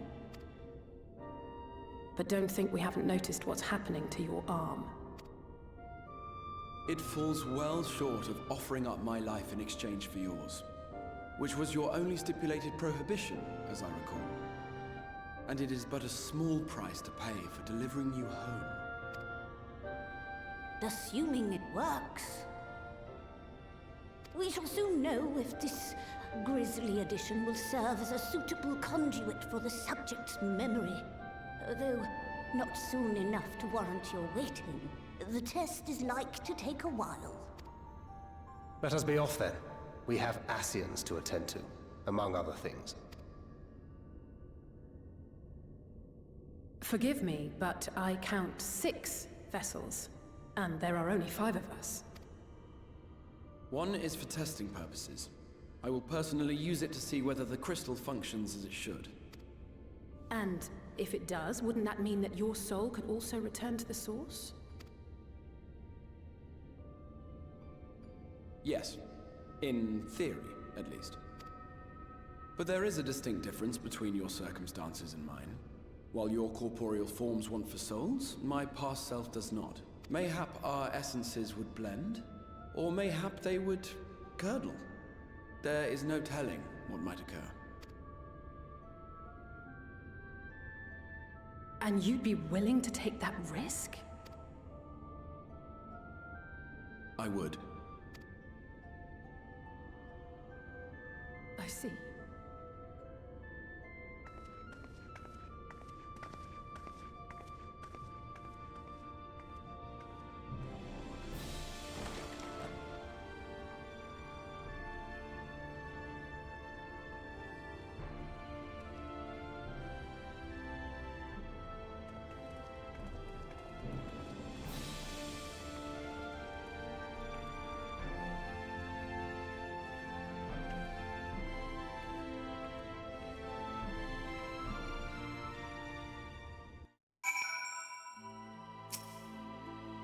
Hast thou a moment, Nur? I would speak with thee on the matter of the Exarch's mooted return into the source. Thou wilt have observed that our friend spake not in certainties, yet if Becklug hath the right of it, 'tis possible to predict the outcome as plain with some confidence. It is with It is their assessment that, given the opportunity, the Exarch's soul would successfully merge with that of his younger self.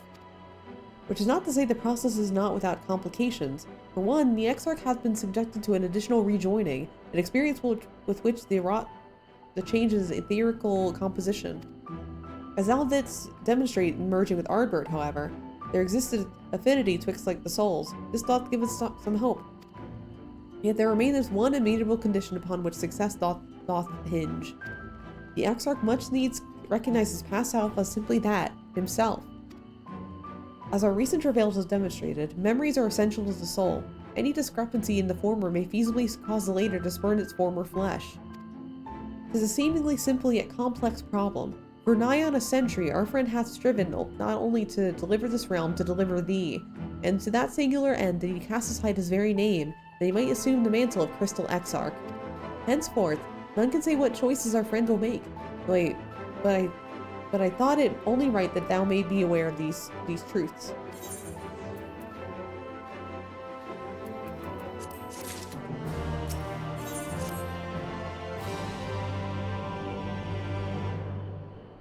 Right then, while the Exarch literally pours his own sweat and blood into his allotted task, it seems only fair that we attend to our own.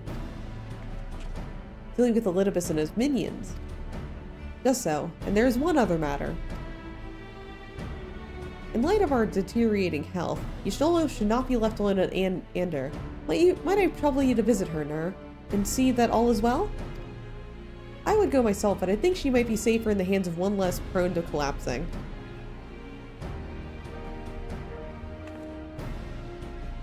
My thanks. You may leave the Ascians to us, because they're just so easy to beat now.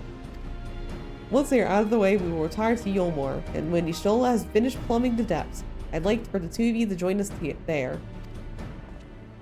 If you're bound for Ander, I suggest you go via Venmont Yards. Our friends there will be glad to provide a boat for you.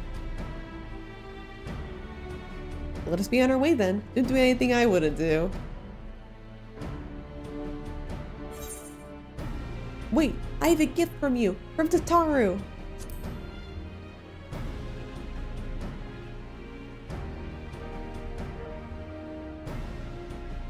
From Tataru, you say? Whatever could it be?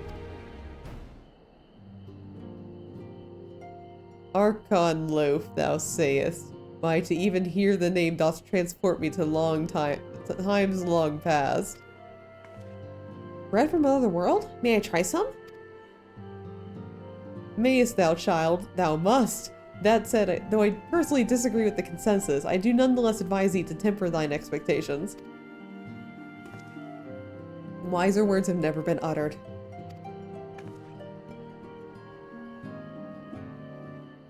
Though it is rarely darkened at our dining table at home, I can attest that it was a standard fare at the studium. Indeed, a slice was never far from our peers' hands. Alphino, you really are an unbearable snob sometimes, do you know that?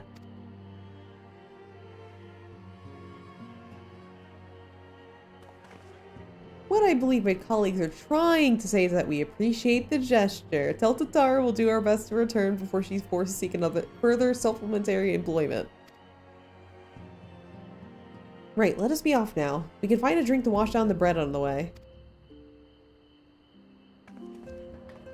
Wow, Urianger is the only maniac who likes it.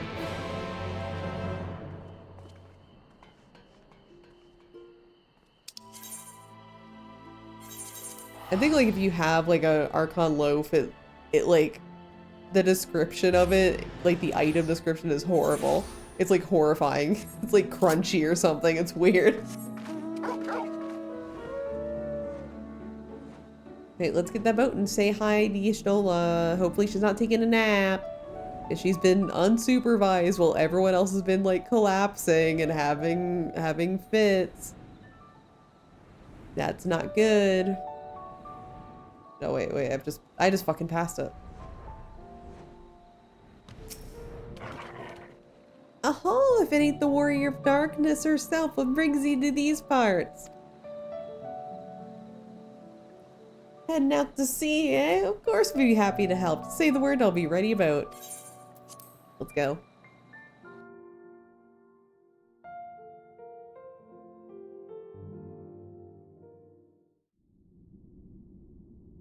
Okay.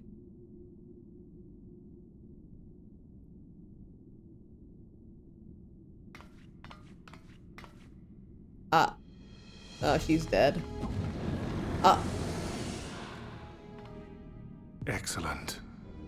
I had intended to speak with you alone. What the fuck, dude?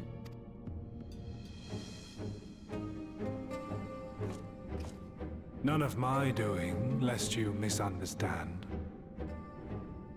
The link between her body and soul wavers.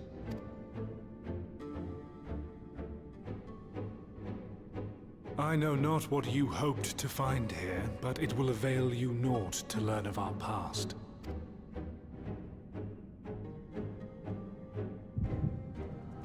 Yeah, but I'm gonna do it anyway, like, not on purpose or anything, it just happens sometimes, Elidibus. Reviewing the records yet again? Really? You worry too much, Elidibus. The dedication to your duty verges on obsession. To think some thought you ill-suited for your role. How wrong they were. But come, turn your gaze outside the window, my friend. The rains have ceased, and we have been graced with another beautiful day.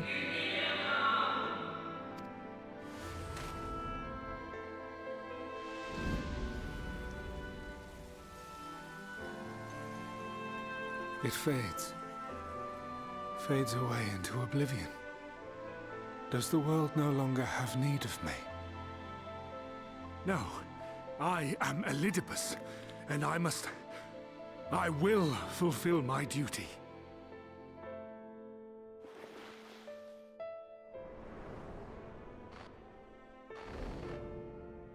Sundered though you may be, you fought for the world's salvation.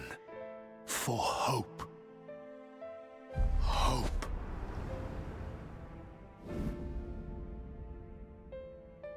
Ah, it swells within me, empowers me. Now I may carry out my mission. And yet, why do I yearn for this?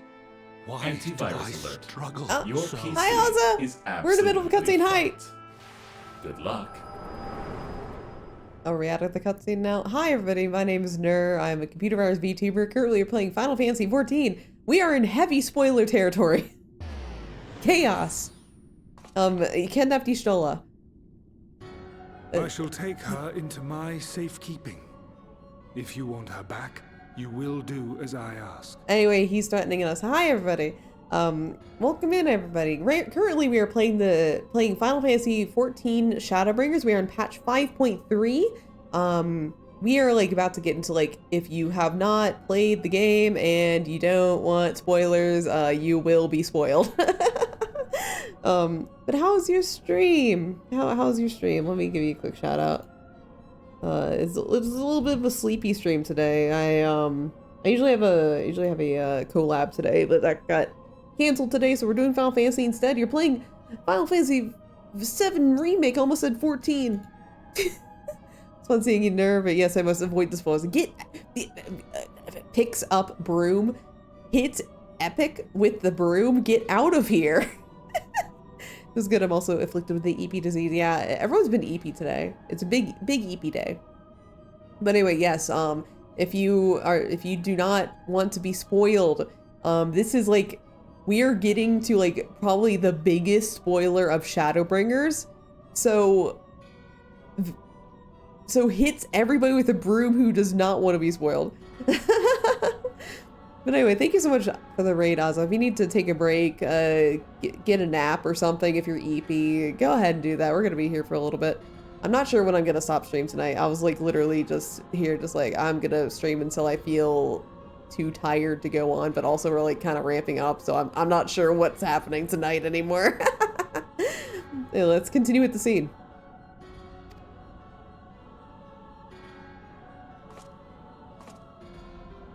Show me your strength.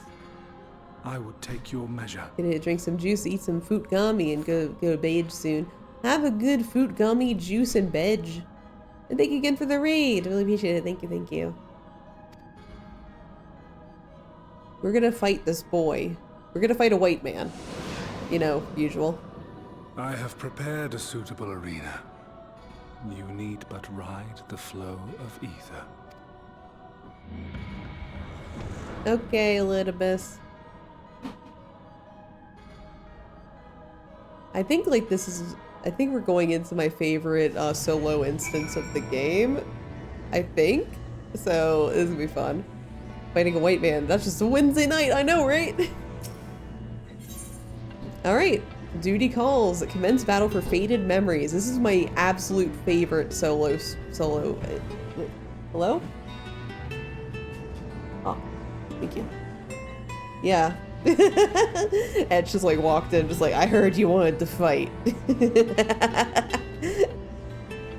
Wrong white man. I'm fighting a different white man. Anyway, let's go. Favorite solo duty of the entire game is coming up, along with like my favorite series of events in Final Fantasy. Etched mentioned. I know, right? We're not fighting Etched though. Yeah, faded memories. Let's go. I'm very excited to re-experience this. Like, I have so many memories of like when I first played this, so I'm very, very excited to experience it again. Let's go.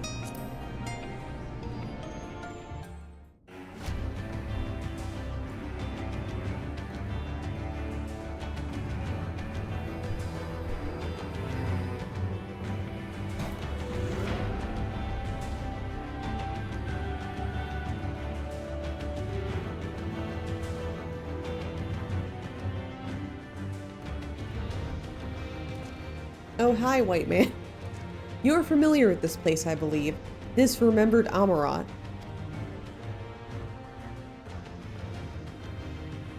Proceed to the capital. I shall return your comrade to you there. I tire of your games.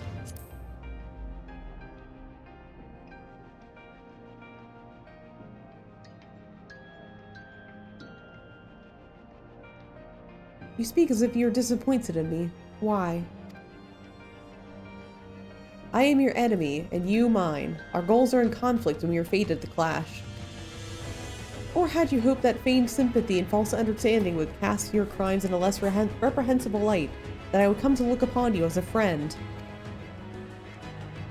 You who have slaughtered my people, who would tear down everything we have built.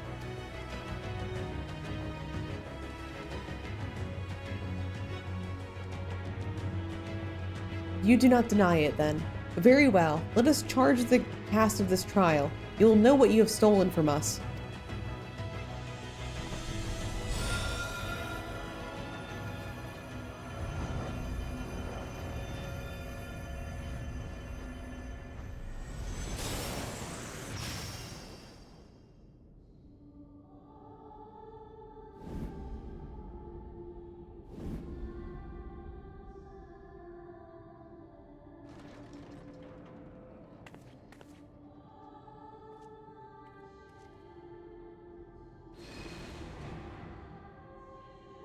But do not imagine I crave remorse. Only justice. How dare you kill mass murders? I know, how dare I? Oh, but did you know? If you kill this horrible person, you're gonna be just like them. You can't kill, it'll make you just like the enemy. Hate that. Hate that media. my least favorite fucking trope in media. Forward here, let's see how strong you become.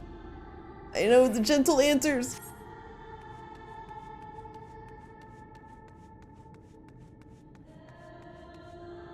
Okay, on that topic though, of like, oh, if you kill, you're just like your enemy. That's my least favorite part about Tales of Vesperia, because like the protagonist does kill people, and the moral's like, oh, I can't kill people. That makes me bad. It's like, no, it doesn't. No, it doesn't, Yuri.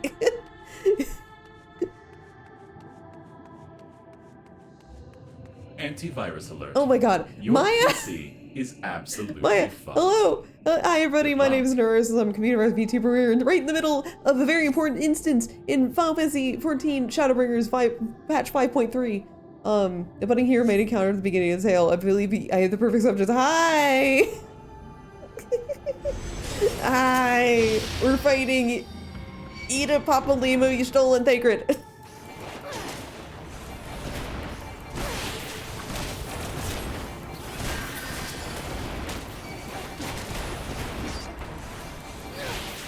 I'll give you a shout out as soon as I'm done killing Thacred or like Ishtola and Papalimo. How's your stream? How you doing? Thank you for the raid. Also, I'm gonna give the same warning as I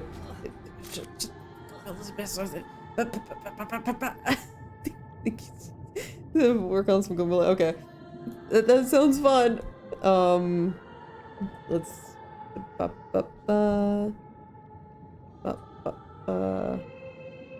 And boink. Yeah, did it. So yeah, as a warning for anyone coming in for Maya's raid, I am currently playing patch 5.3 of Shadowbringers. There are some major spoilers for the general story of Final Fantasy XIV. If you have not played through the end of Shadowbringers, I highly recommend you go somewhere else right now. You will be spoiled. Like, this is not like a thing where like out of context you would get. You will be spoiled. Anyway, let's continue. All too easy, I see, but at least you now understand the rules. Thus we will make our way to the capital. Are you trying to unnerve me? Come now, I made it plain that they were monsters. Be that as it may, even a monster could be someone's beloved. That is what I wish to impress upon you. But come, we shouldn't dwell on the beginning when so much of your story awaits.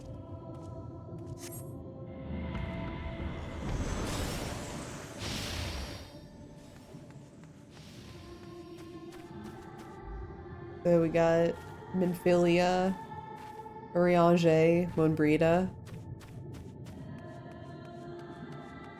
Cid, Biggs, Wedge from Star Wars.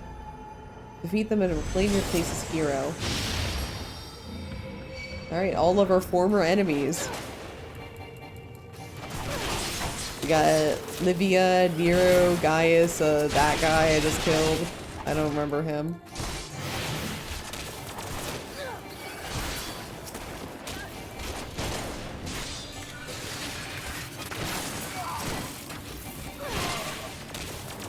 Mr. Cape Westwind Extreme.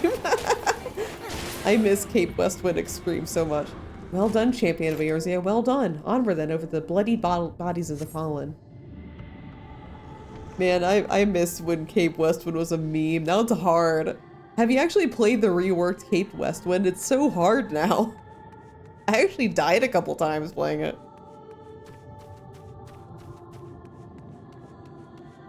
Yeah, like, yeah, it's so hard. You tasted many sweet triumphs, yes, but so too did you taste bitter tragedy. Who would forget the Crystal Braves, idealistic, pathetic dream born of a malformed creature? Don't call Alphino a malformed creature. Oh god, it's a sloppy man.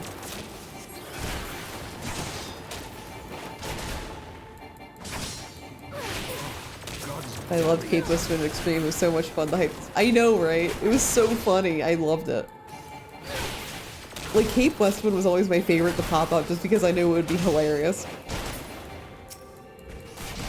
No, I always mess with the Sprouts. He was a well-formed creature. Exactly. He was only 12 years old. I know children aren't, like, entirely formed-brained people yet, but still. That's mean of you.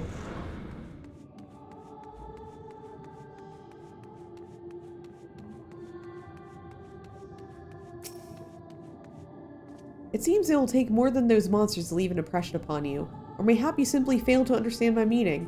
Not that it matters. No, I have dealt with countless heroes, and always it ends in the same way. No amount of reasoning will bridge our differences, will result in happiness for all. Whatever your reasons may be, I cannot be bound by them. I can but put my faith in my own beliefs, and fight for them with all my being. You're wrong. We can always strive for understanding, for compromise. How very naive. If you are willing to compromise on your beliefs, You will all but admit that they are flawed. And I assure you that I have no intention of compromising on mine. Come what may, I will fulfill my mission as Elidibus. But enough talk. Have at you!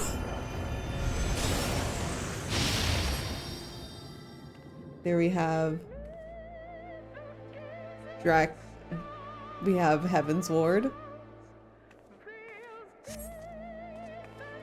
With Oshafont, Dad, Taru, and Alphino.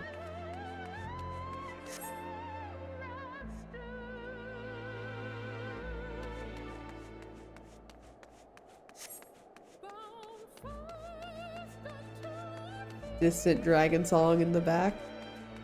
Yeah, Oshafont. Oh my god, when... Because I played 5.3 with Vel initially. Let's just say I got here first and I started screaming. And then Vel started screaming. Swept along by the tide of events, he pursued and slew those who sought the unending conflict. Just as you were bid.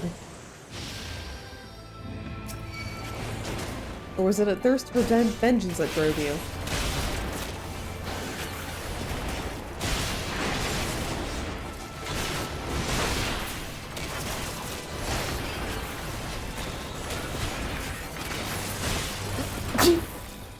Excuse me.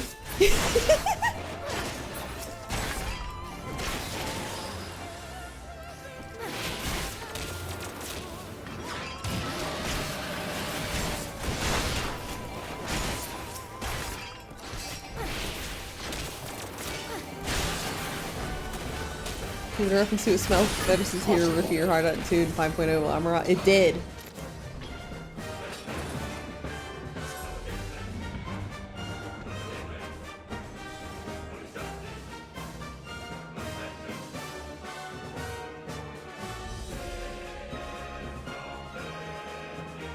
Then we have brothers.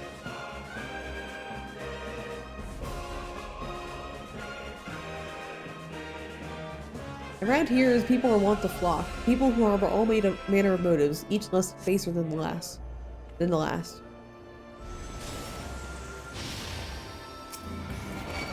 I had to fight Emmerich? No.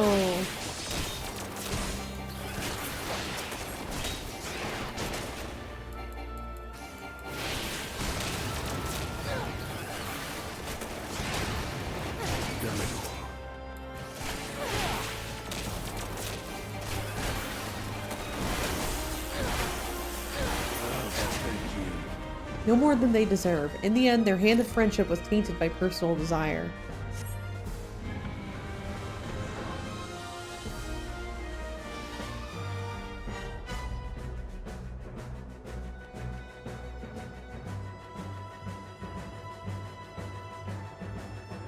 Is Isael and Gracefolger.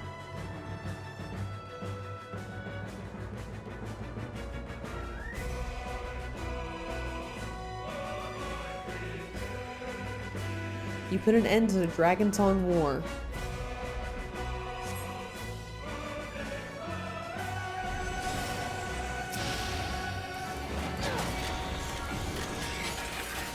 There's no saving your comrade this time. All you can do is cut off the serpent's head.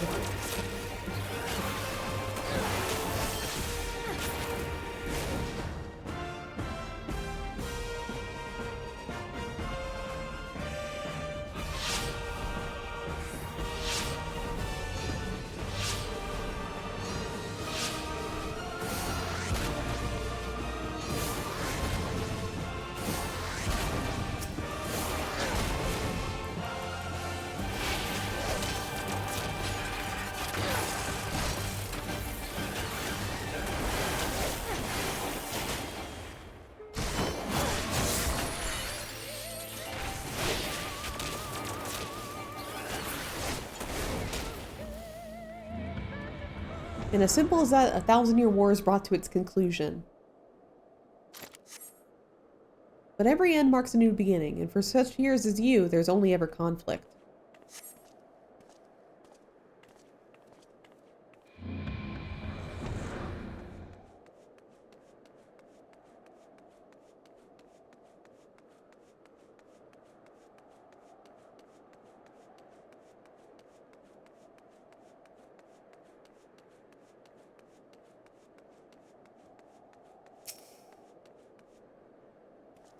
How are you enjoying the walk down memory lane? I dare say there will have to been a few individuals with whom you harbor deep feelings, whose passing caused you keenest grief.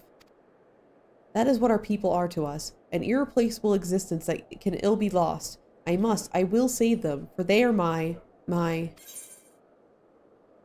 Wait for him to continue. Never mind, we are not here to talk. Let us return to the task at hand. Emperor Souls had kindled an insatiable flame. Garlemald, that was its name, and it raged across the land, consuming all in its path.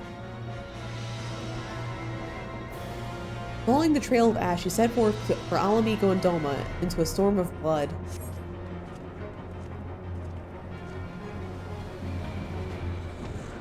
Again you fought, then again you grew stronger, so strong that we can no longer control you. Yours is an unnatural, beastly strength, and we shall lay it bare. In order to gain a foothold in the Liberation Front, you journeyed to the far eastern plains.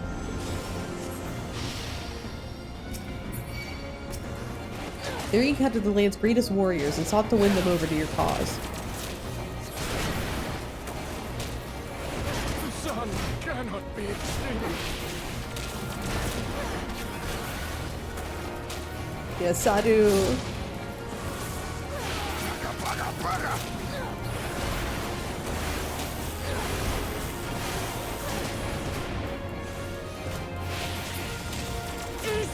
The strong are drawn to the strong, and thus you did gather new allies to your banner.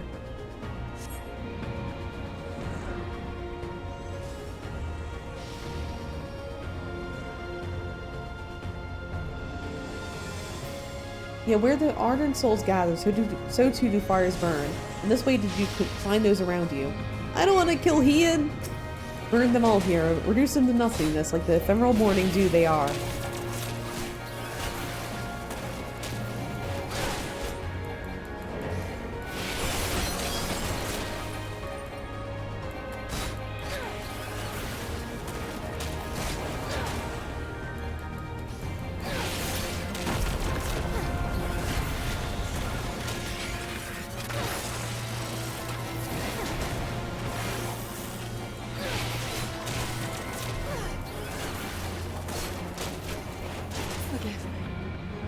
You did not hesitate, or perhaps you could not. No matter, let us turn our attention to the finale.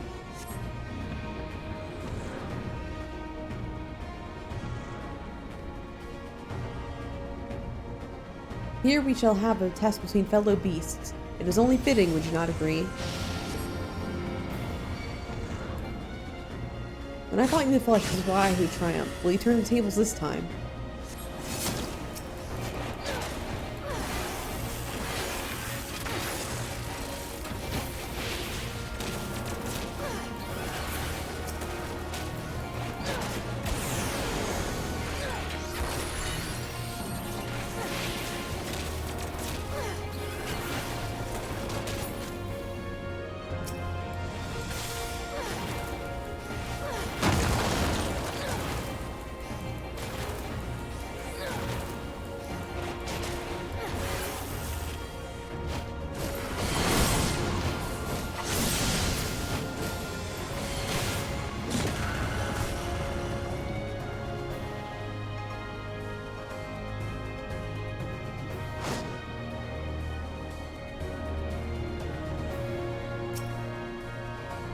Yeah, parties wiped these swords so many times during the farm from the magic pick man. Oh no!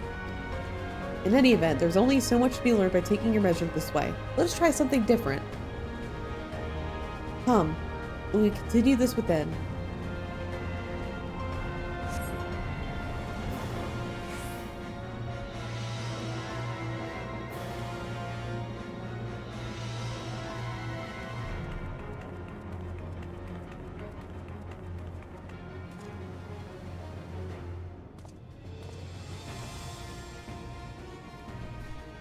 An impressive show of strength, but surely no more than a foretaste of that which Emet-Selch's conqueror is capable.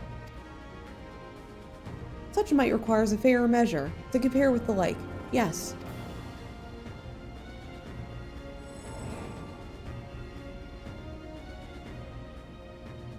I shall just have to test you myself.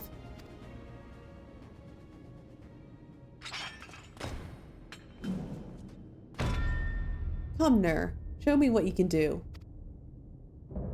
Fallen Warrior Ardbert.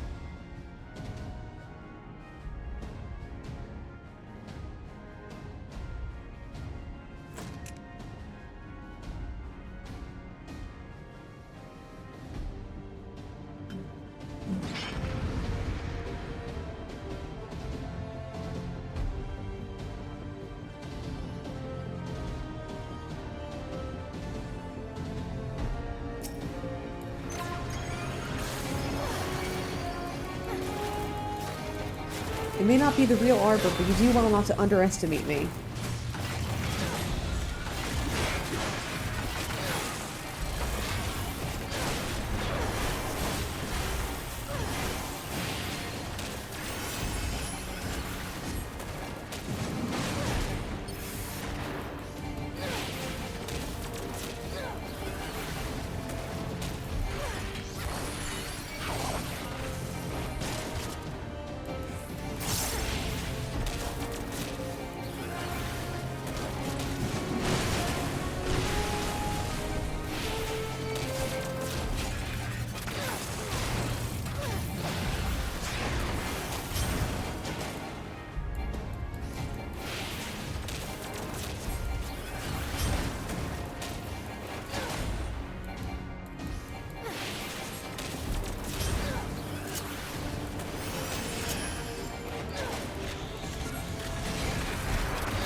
Run in circles to the bosses. I know, right? Welcome in, Jesus Christ.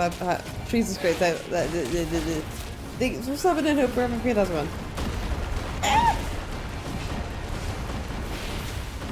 one. My running around in circles technique is my tried and true machinist strategy here.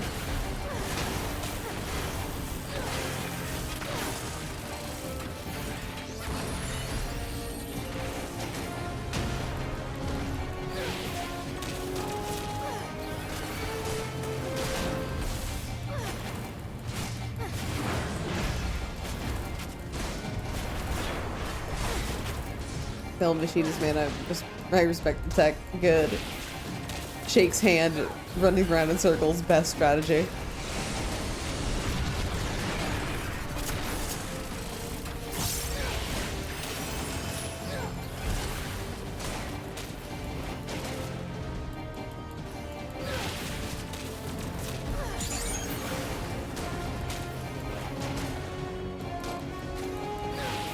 Hi, Lord Demonic BT. Welcome in. Hope everyone has one.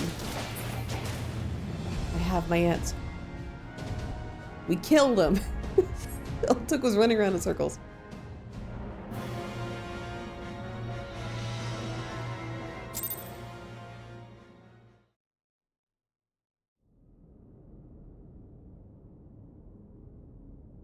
A new user has logged in. Oh, Lord Demonic, thank you so much for the follow. Really appreciate it. Thank you, thank you. Last we fought.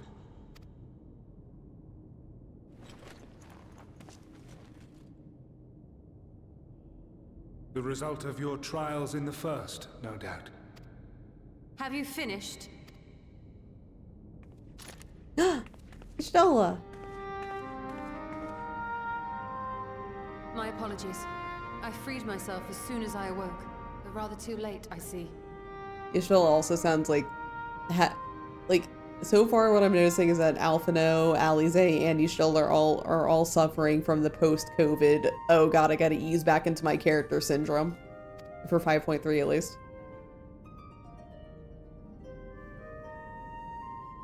Now, Elidibus, if you have ceased trading blows, I would trade words with you. I have a theory, you see. One concerning that which you seek to accomplish.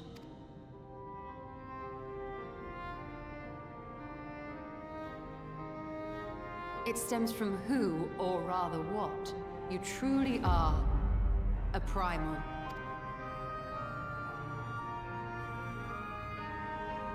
The ancients created Zodiark to deliver the star from destruction. If the magic that brought him forth is the precursor of what we know as summoning, then Zodiark would have been instilled with a presiding desire. My trace was the fucking nerd. I found it among the records at Anida, and it came as no surprise. Were I faced with the world's destruction, I too would wish for the same. Salvation. I know that you sacrificed yourself to become Zodiark's heart. How you came to be separated from him is less clear. But if you are a fragment of his being, it stands to reason a desire for the world's salvation would drive you. Oh my god, hi Tomochi, how you doing? Hope everybody has a good one. And thus did you seek to inspire the masses to rise up as warriors of light, going so far as to use Ardbert as a symbol of hope.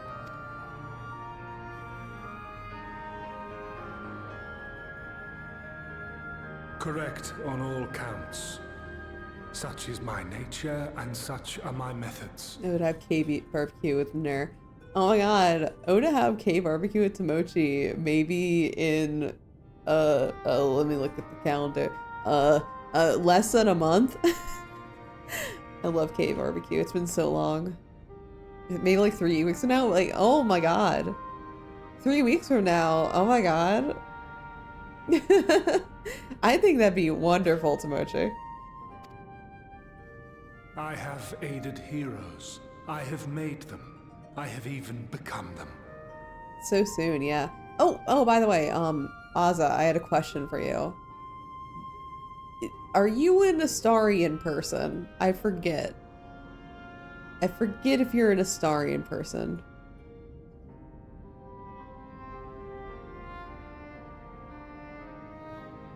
I'm waiting with bated breath now.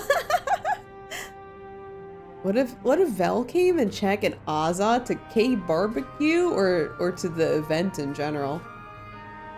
That'd be cool. I like him, but I just want to have the full experience. Okay. Noted. But you vibe? Okay, good answer. 3 weeks from now. Excuse me, I'm an early, easily startled introvert. I need at least 2 months to prepare. I mean, I've had more than 2 months to prepare, so I'm like all set and ready to go. I'm the same way though. Like, I need like 5 business days if you want me to do an event. Oh, you want me to do an event spur of the moment? Sorry, you should have contacted me like a while before. This served not only to strengthen me, but also to facilitate the work of my brothers, such as Emmet Selk, with his penchant for nation building. Then you will be all too familiar with the fickleness of mankind. We change, we forget, and what little we do remember becomes twisted and fragmented over time. For which reason, you deem us unfit to carry on your legacy. But are you, yourself, free of these foibles? As the last witness of the final days, do you remember everything that was lost? Or even the things you cared about? I wonder if we can find a K-barbecue place within Tootin range of a nice ice cream place? Probably.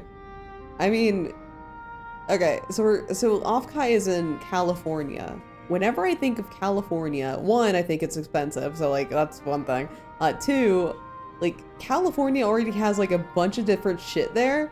Like, I think I could find anything in California just because like everything that you can think of exists there. So there's gotta be at least like 5 ice cream places within like a 5-mile radius of the place.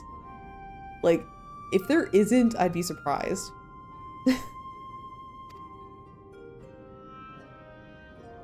Get to the point. A primal is shaped by the hope that fuels it. Even should this hope be something as simple as the world's salvation, it is the collective desire of innumerable disparate souls crying out for deliverance. Having drawn your strength from such a cacophony of voices, can you truly be sure you still speak with your own? No, Elidibus doesn't have dementia. He just has a bad case of the 1,000 bodies inside of him syndrome. It's a common thing.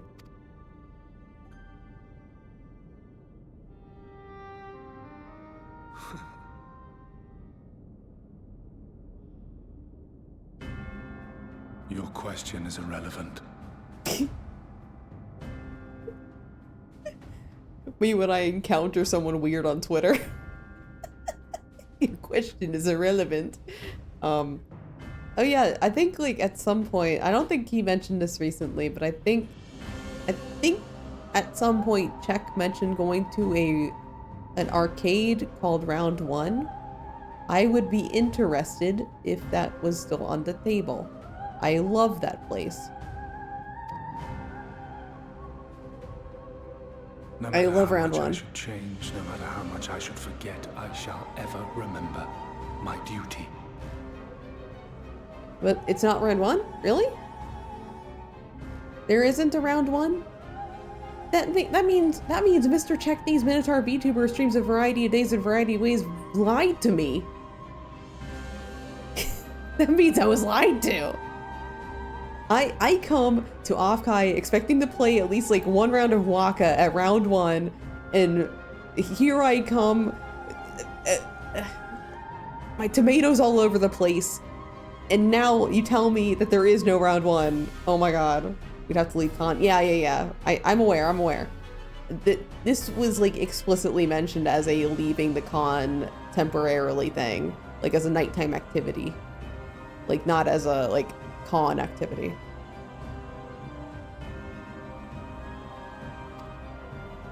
At times I stand with my brethren. At times I stand against them. All that I might steer mankind and the very star upon their true course. Yeah, the one thing that sucks about the place I just moved to is that there isn't a good arcade near me anymore. Because in Baltimore there's a Round 1. It's like in one of the outer skirts towns. So I miss that. I miss it a lot. That has to be like an after 8 p.m. thing. Yo, I'm down for an after 8 p.m. thing. Like, but okay, here's where I'm coming from. I'm a degenerate in Eastern time. I have no problem going out later at night. Because like I stay up till like 1 or 2 a.m. Eastern time, which means I am pretty good until 11 p.m. Pacific. I mean, I'm old too. I'm just terrible with sleep. For Elidibus is my name and my mission. guiding my every deed.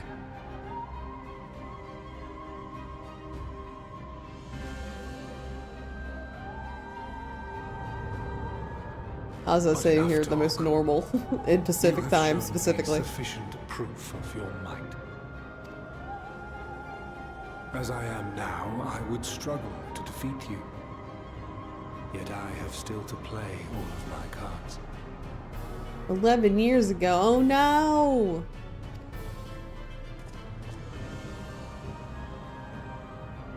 If I could offer you some semblance of sport, your lessers would pose no threat to me. Would you not agree, warrior of darkness? Okay, Ardbert.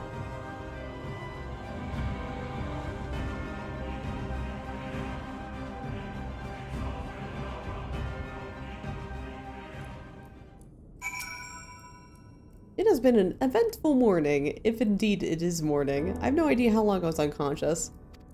I've sudden urge to drink heavily, no particular reason. Oh no! Regardless, I am gratified to see that my efforts at Under have borne fruit. We have confirmed the nature of our foe and his plot. Now then, what news of the surface? I see. Then let's make for Yulmore at once. We have much to share with our comrades. Elidibus's parting threat not least of all. Ah, but forgive me. You see, my belongings do not accompany me here. I'll need to retrieve them from Under. With luck, the ethereal stream you traverse still lingers. It won't be long.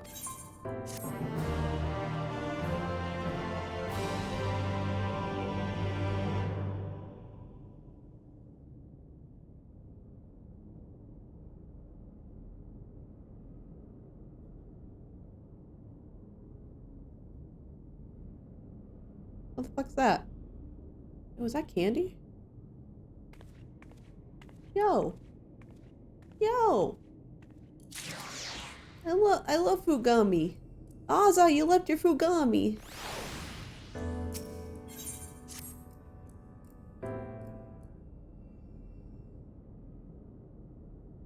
Ooh, raspberry. It looks like more like a cherry to me. A peculiar crystal lies on the floor. Upon its surface, an array of lights twinkle like a tiny constellation of stars.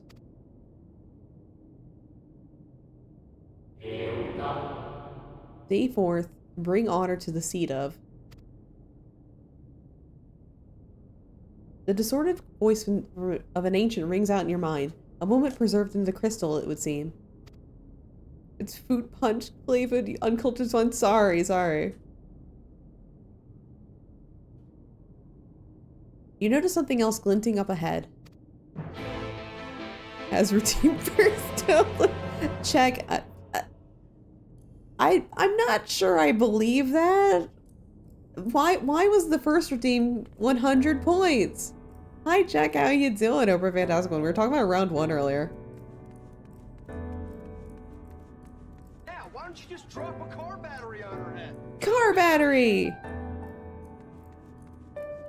Round 21? What do you mean round 21? We're getting food gummies on the... I can't wait to hang out with you. Yeah, there's a round 1 by the things, right? By Offkai. I want to play a round of Waka. That's like the minimum. Like, even if we have only time for 1 game, I'm gonna go play Waka. Close enough? Perfect. I want to go play Waka at some point. And if I don't, I will cry. And if they don't have a Waka machine, I will also cry. Alright, what flavor is this? Oh shit, we got an assortment. We got lemon, lime, and lemon, lime, and you know the color that ices, well not like ices, like shaved ice when you like slurp all the juice out of it, where it just like kind of depressingly clear. That's what it is. So we got lemon, lime, and depressing. You find 3 more crystals lying on the floor. Though they differ in color and decoration, each is identical in shape. We'll shut over there and empty's car, worst case. Cool. Man, they have a place near me that sit down restaurant, but every booth has a TV. You can play video games. Yo, that sounds awesome. Mango green mint depressed coconut. You focus on the crystals and find that the words they hold ring clearer than before. Behold, my friends. Embraced by the earth and caressed by the wind, vibrant life flourishes. All is right in creation. There can be no greater joy than to use our wisdom for the good of our people. No greater pride. May all know happiness, now and forevermore.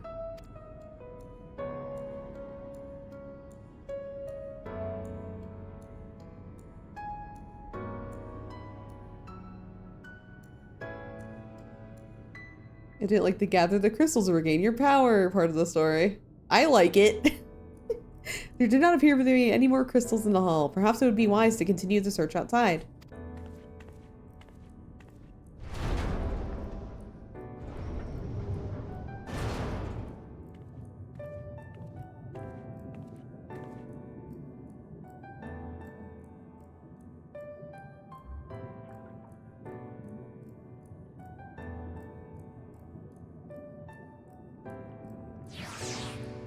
To be fair, Tomochi, those kind of plot points are hilarious in some games. Like, let me think. Tales of the Abyss. That's how every Kingdom Hearts starts. Yeah, okay, so Tales of the Abyss. If you never played that game, I have mixed opinions, but there's a character who's like a war general in his mid-30s, and like right before you recruit him, he gets like a curse on him that like saps all of his strength. He's like, well, that's life now. I start at like level 1. But he's like an experienced war general, just like, oh no, he has a curse on him. He's level 1 now.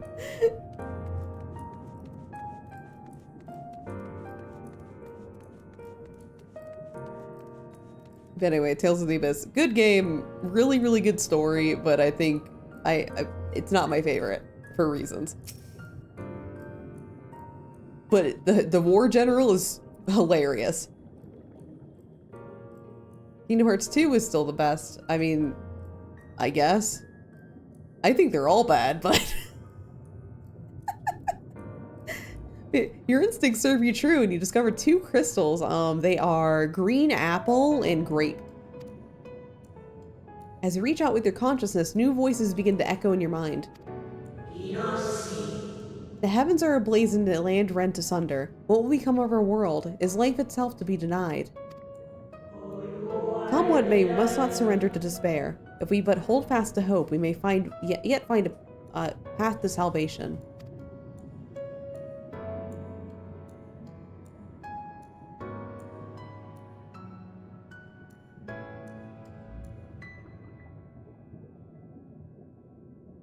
The voices tell an incomplete tale. Might more remains be found.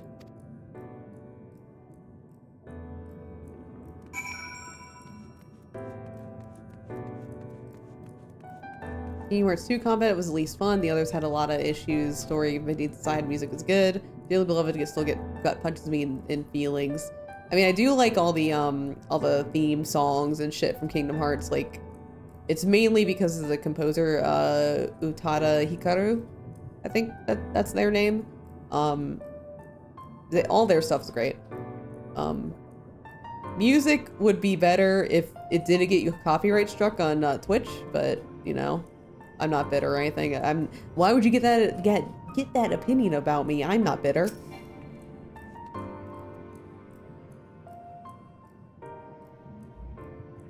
Okay, we have blue raspberry and blueberry. You soon discover 2 more crystals, rather too soon in fact, as if someone wanted you to find them.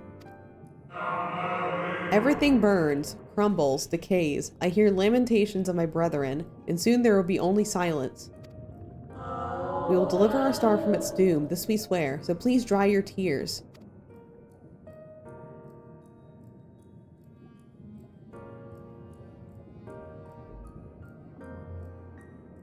Whatever waits at the end of your search, it is plain that I have yet to find it. It'd be cool if music didn't get me copyright struck. Nintendo left. Actually, no. Here's the thing. Nintendo has given me 0 problems. I don't know how many Nintendo games I've played on stream, but like,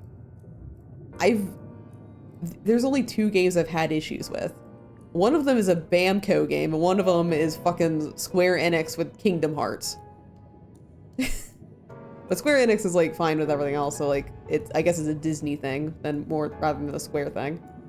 I think it's wild that Utada Hikaru did the OP for To Your Eternity. It's a good song. Speaking of which, sorry, just a second. I gotta look up an episode list for this. Okay, just a second. Give me a second. To Your Eternity episode list. Okay, just a second. I have thoughts. Just hold on. Okay, episodes. Okay, why doesn't it just have okay.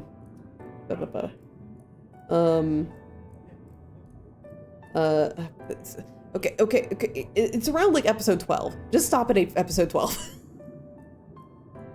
It's somewhere around there. Like if you have an arc ender around episode 12 or a little before then, just stop watching it. You're lucky on YouTube. Nintendo would carpet bomb anyone who even dares to upload a single song.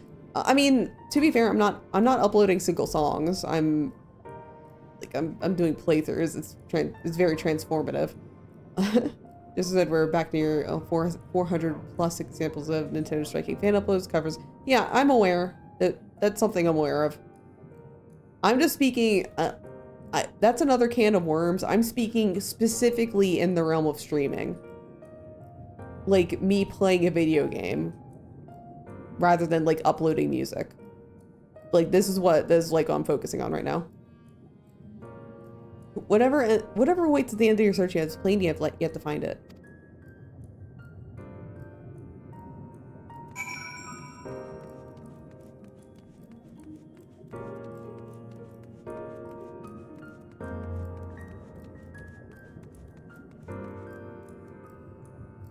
Like, okay, I'm gonna say it controversial. If somebody gets dinged for uploading music, it's not something that I'm entirely like angry about. I'm just like, yeah, that's kind of how it works. But to streams too, not much I'm sure, but it's happened. Nintendo doesn't like people.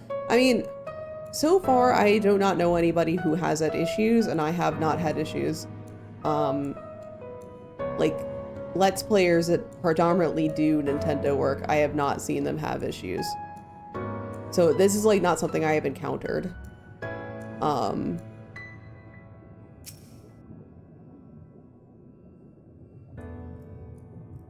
just still pissed off at Kingdom Hearts. Because you fucking breathe and they copyright strike you. Sure enough, your persistence is swiftly rewarded, this time with 3 crystals. You know what, I did for context, I did a 12-hour stream of Kingdom Hearts 2. I think out of the entire 12 hours, only about an hour of it was not copyright struck. Everything was just red on Twitch. That is why I'm like very like, at least Nintendo doesn't do that to me. Sure enough, your persistence is swiftly rewarded, this time with 3 crystals. The time has come. We shall rewrite the laws of creation. We shall save our star. From this life our Savior born, may I be worthy of the honor. I feel my soul turning, slowly but irrevocably, and the power I wield begins to seem terrible, but this is right. It is right.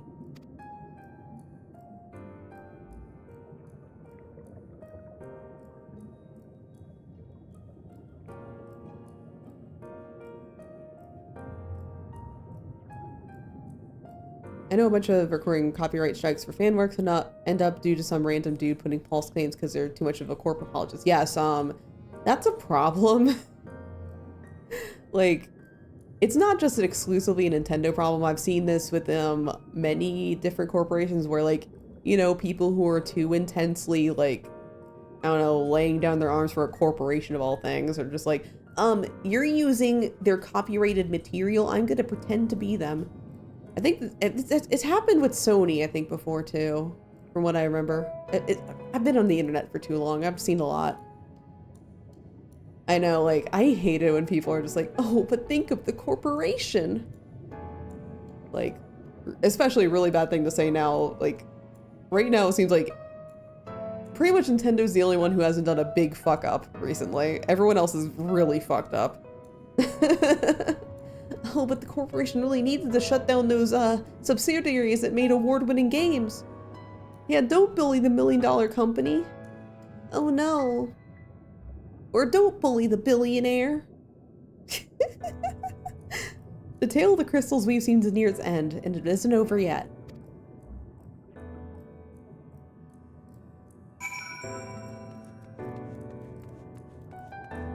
Like, my current opinion of corporations is that you can't trust them more than you can throw them. And generally, like, if you were like in indie game development, I would not risk getting acquired by any corporations at this point.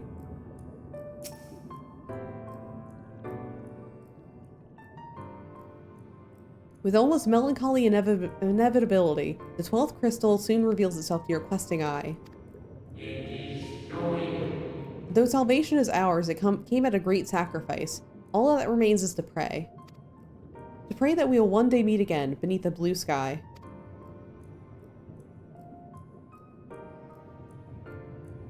Judging by its testimony, it would seem the voice was recorded in the wake of the final days.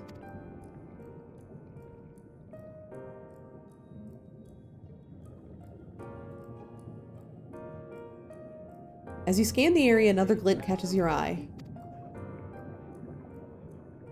I think, like, out of the big three right now, the, like, big three meaning Microsoft, Sony, and Nintendo.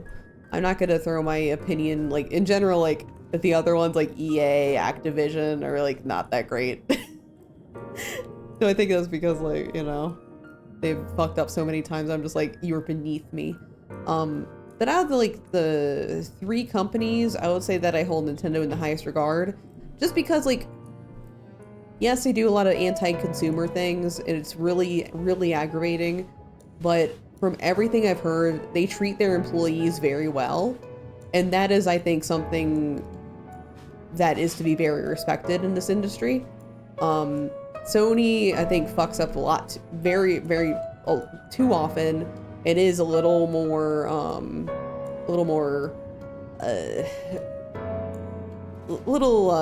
less employee friendly than Nintendo. And Microsoft, you've seen the news, you know, Microsoft's the worst out of the three, like, by far.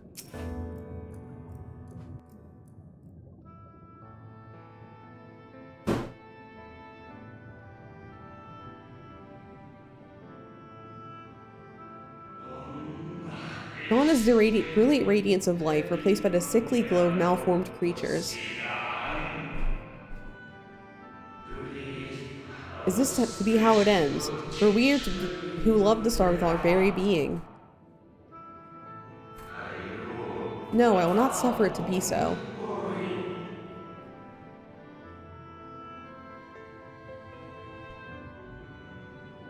Well, well, we meet again, my new old friend. To trust any big corporation to ask to have your head stomped in, I have a whole laundry list to hate each one, some for different reasons. The other, that's true. At this point, just call me Johnny Silverhand. Yeah, I mean, in general, you do not trust corporations like further than they can throw them. But like, I think they killed more studios than they have released games. I mean, that's Microsoft. That is specifically a Microsoft problem. Like, has Sony ever closed a subsidiary? Has they done that recently? I'm thinking of Square Enix. Because Square Enix has closed down some of their subsidiaries recently, which is kind of shitty. Yeah, they have. Okay. Sony, I don't like pay attention to as much because like they're kind of doing their own thing over there. I don't play a lot of Sony stuff to be honest. Whereas Nintendo, they kind of like keep everything. They kind of keep everything. Like, usually when you hear a problem with, like, a Nintendo... Like, does Nintendo even have subsidiaries? They just have, like, second party, right? Like, a rare situation, correct? You're seeing close to the studio that made Eco Shadow of the Colossus. I'm, to be fair, I think we kind of expected that one. Asa.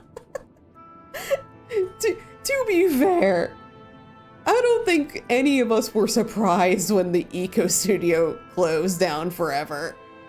I wasn't, and I'm a fan of theirs. I have a feeling that they had Hi-Fi as a shadow release to not have it market and hope it would fade away, so when they dissolve Dago, no one would bat an eye. That's true, that's true. Because they kind of like released that like out of nowhere. I mean, yeah, but can still more. I know. like the Eco Studio hasn't released anything since Last Guardian, and that didn't sell well from what I remember. So I was just kind of like, I'm not sure how long they're gonna last. Like legitimately. Microsoft's killed more studios than they have actually helped. I mean, that's true. Sony has some of the most dog shit employee treatments in Idiot News. Nintendo has done irreparable harm to the preservation of games. Yep. Anti-consumer systems divine known to mankind. That is true. All that is true.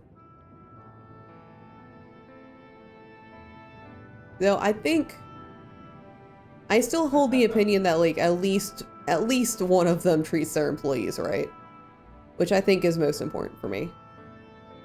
I'm speaking, this is why I'm like so concerned about like the employee treatment, because like any company that I am aware of that treats their employees like very respectfully, examples on Nintendo, Larian Studios, Supergiant, all of them are like kind of known to treat their employees very well. I just think that is something to be respected, and you should commend corporations for that, because like I am speaking as someone who has been severely mistreated at jobs. So whenever I see a company that's actually like treating their workers well, I'm like, okay, for me, that's big. I fucking had a mental breakdown at one of my jobs. Microsoft's going to become Activision Blizzard. They've just released Call of Duty every year. Yeah. Yeah, Supergiant is fantastic. Yeah, Girl Sam, yeah. Because like at the end of the day, corporations, if they are not treating their employees well, then what's the fucking point? At the end of the day, if they are treating their employees well with respect and making sure that everyone who is creating products for them are being taken care for, I think that is very commendable. That goes for any corporation, in my opinion. Because that's just like, what the fuck do you exist for if you're not treating the people who are developing your money makers? If you're not treating them well, then like, what's the point? I'm also a major historian. It's just like, I get where you're coming from. I used to like, you know, do my own like historical stuff in video games, so I do understand that. But yeah. So I would say that Obsidian releases the game they're working on, they'll be dissolved by Microsoft not long after. Oh yeah, I have mixed feelings about Obsidian. Don't get me started.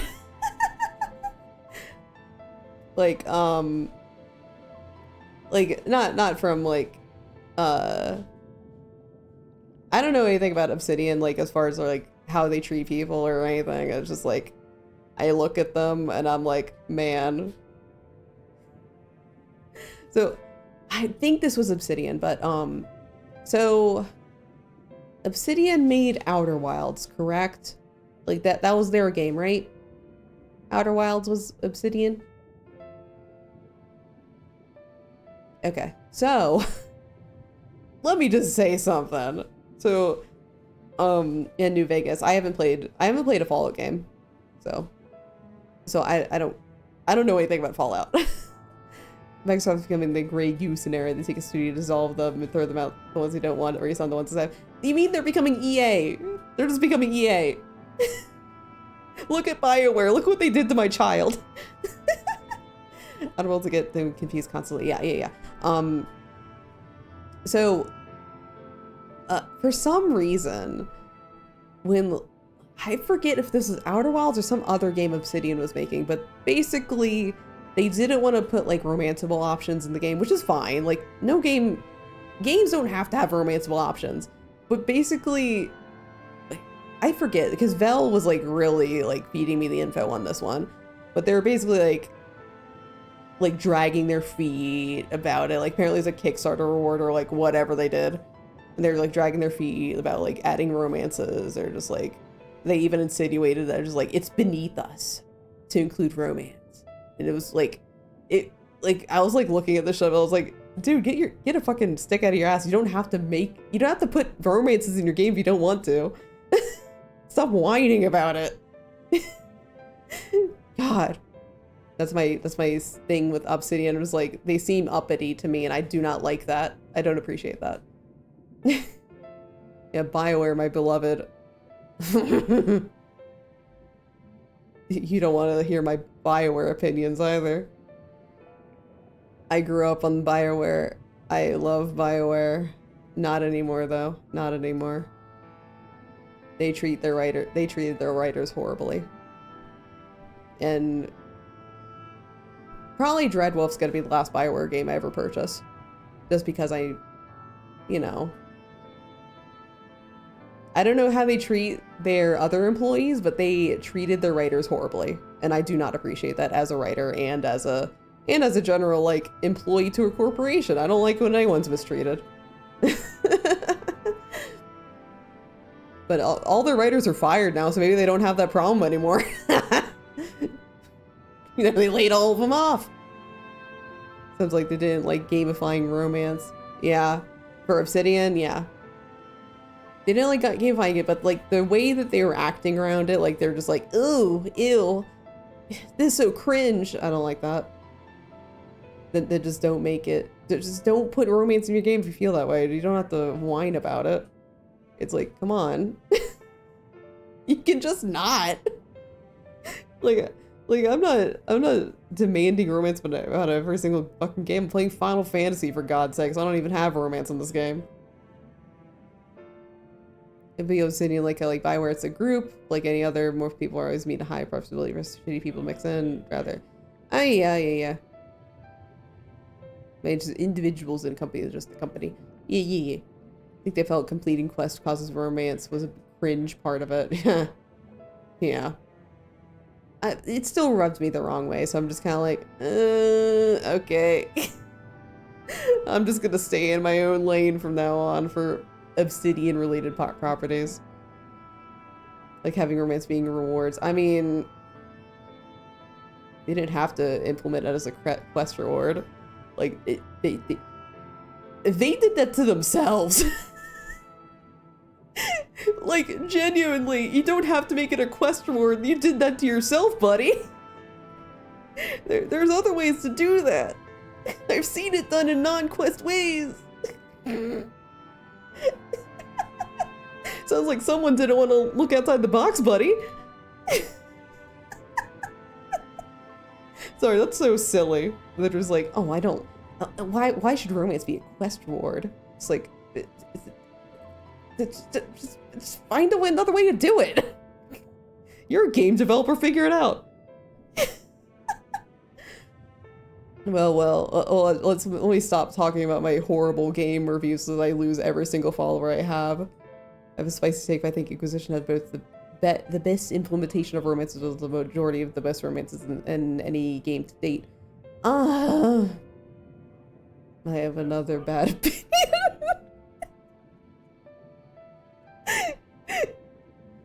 Oh no. I have a bad opinion. Some of the romances were written not the best. Bad opinion streaming, so yeah, everyone's gonna hate me after this. Researchers think they did not have the budget time to go into romance by the time they get to it. Oh, okay. Then they didn't have to. They didn't have to. That's my thing, like, you're not being forced to do it. You don't have to do the thing. You know what? You know what you just say? You just like say, hey, timing, and then you just stop. Like, it's so, I think it's hilarious when devs like do that kind of shit. Just like, you you're driving the car. You don't have to stop at everything. You can just continue driving the car. Yeah, Sarah's with dog shit with Dorian, Bull, Cassandra. I love it. Yeah, Sarah. I have a bone to pick with Sarah because, particularly because, they picked the wrong writer for her. And everything, it's just kind of like, okay, so the only lesbian in the game has the worst writing and it was written by a white guy. How interesting. But yeah, most of Inquisition stuff's good though, but like, I've seen better. You know. I do love Inquisition though. I love the Dragon Age series. I'm expecting Dreadwolf to suck though. I'm expecting it to suck. I'm still gonna buy it because I love Dragon Age and I want to see how it turns out, but it's gonna suck.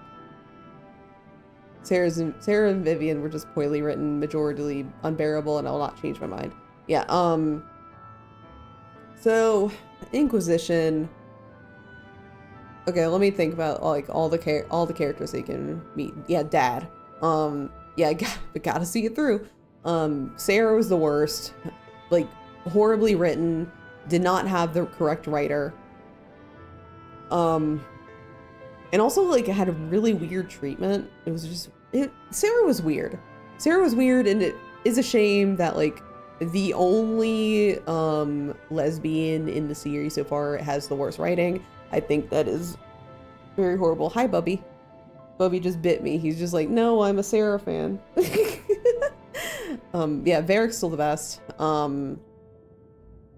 So yeah, Sarah's the worst. Vivienne could have been better, but I think like Vivienne was a weird thing because it's like, I think Vivienne was well written.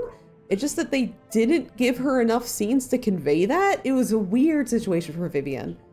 Because I think like Vivienne was very interesting. It's just that like you had to read between the lines for her. Like there's missing scenes. It was weird. Varric's the best. So far all the games I played, D&D has had best romance. I mean, of course. Let me think. Cole was a weird situation because like Cole, there's basically an asterisk next to his quest that says like, hey, please enjoy these cutscenes, but you have to read Dragon Age Asunder to really understand what's going on with Cole. And I did read it. Vivienne's personality is everything I hate. I would gladly push off or give it a chance. I think Vivienne's cool. I think she's cool, just like she wasn't given the proper time to convey her full story. I don't know why. Like flat out, I do not know why they chose that route with her, but like I think she has the bones of a very, very good story there, just like they didn't bother for some reason. So Cole is very much like you're not gonna get the full picture unless you read the side material, which I don't like. I don't like it when a game just like, oh, you're not gonna understand this character unless you read the supplementary materials. Just like, my dude, you're making the game, just put this shit in the game. Cole is a very good boy. So who else is there? Josephine's very cute. It was like a Disney romance. I like that shit. It was great, good stuff. Dorian's great. Dorian is like a highlight of the game. And here's the reason why. Because he was written by a gay dude. So gay romance option written by gay man. And somehow, miraculously, it works. Almost like they could have done that with Sarah too. But I don't know, maybe they only had a white guy left. Well, my mustache gay wizard, yeah. Who else? Cassandra is very good. Cassandra also has that like weird asterisk next to her where it says like, hey, you're gonna get most of the picture here, but you should also watch this movie too. It's weird. They were like doing the weird multimedia thing with Dragon Age back in the day, so they're just like, oh, we're just gonna take a bunch of people from these different we're just gonna make a movie for Cassandra. We're gonna write a book and then include one of the characters in Inquisition for some reason. Yes, Cassandra's good. Also had the like weird thing where it's like you get hints for like things that happen in the movie, but you know, I don't like that shit personally. I got my way, both shield on me. I know, she's great. She's so funny with Varric around too. Varric's great. Like Varric isn't like, I'm not even gonna discuss Varric. Varric's just Varric. Who else is there? Iron Bull's great. Hilarious cutscenes. Hilarious romance. I love it.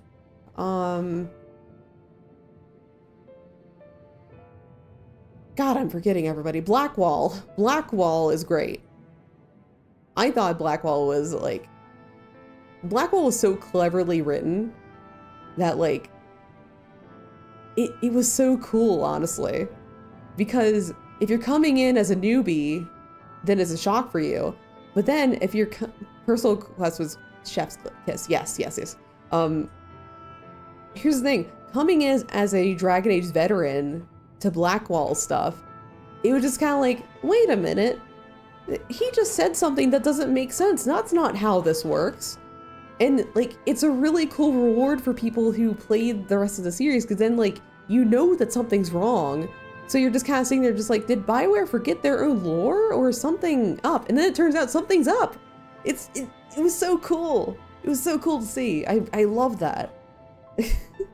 Like, they made it so it's suspicious to longtime series veterans, but it comes as a big plot twist for people who aren't familiar with the series. It's so good. It's like probably the best. I think Blackwall's is the best out of the bunch, just because of that fact alone. Like, very clever writing there. Actually, I let it out. I called it when his personal quest the first time. Yes!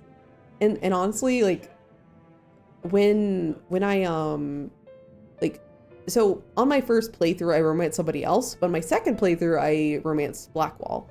And honestly, like, even though I already knew the twist and everything, I already played it before, like, doing the romance with him was so fucking good. My complaint, I do have a complaint with Blackwall story, is that like, especially with the romance part, like once you kind of resolve it, there isn't a scene afterwards to like really have kind of an epilogue with the consequences of your actions, really. Like you have, if you bring him in for questioning at the trial or whatever, and you judge him, then it just kind of ends there. I don't like that. Like, it really needed kind of a resolution at the end. I guess you technically get a little bit of that later, but like, I felt like I needed it like right afterwards, you know? Then Cullen's was great. I actually romanced Cullen the first time. Cullen was surprisingly, like, I wasn't going after Cullen the first time. Like, I was intending on romancing somebody else, but like then Cullen caught me off guard. Like, I wasn't even a fan. I didn't even like him in the other games. As far as actual epilogue stuff, Cullen probably wins the DLC. Yeah, Cullen is great. I think Cullen's is like definitely up there as far as writing. Trying to think back, but it's very, very good portrayal of like, you know, like his story is like very clearly about like drug abuse and stuff. So it was very, very, like, I think respectfully written, and I appreciate that. I just like Cullen. He's my favorite out of the bunch. Even though I do think Blackwall's story is the best written, Cullen's still my favorite. And then Soulless I hate. Like, I think the writing for Soulless is the worst. I'll just let that linger in the air. I don't like him, and I don't think he was written great. So, you know.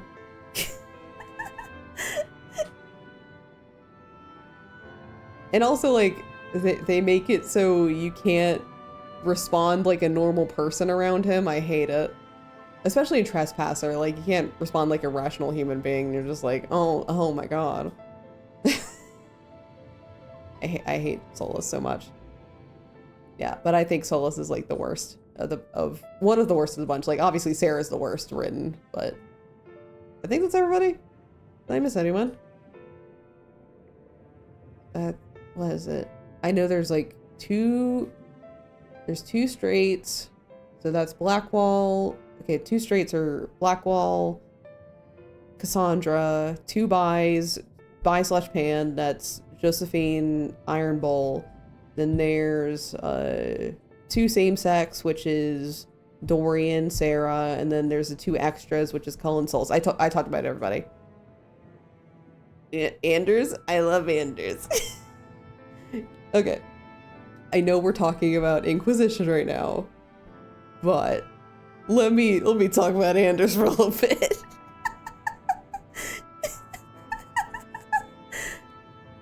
Anders is fantastically written. I said that. I said it. I said it. Anders was the only Dragon Age 2 companion that fully took advantage of the friendship rivalry system, and in the fact that you see 2 different sides of him with it. As in, if you go down the friendship route, you're enabling him, and if you go down the rivalry path, then you get to see the spirit actively take over his body because he's realizing he made a mistake, and the spirit's like, no, I'm gonna force you to do things now. And I think that is delicious character writing right there. Anyway, let's play more of the game.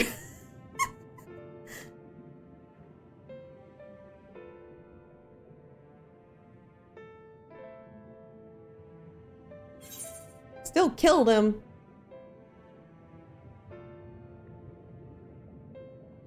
Wow.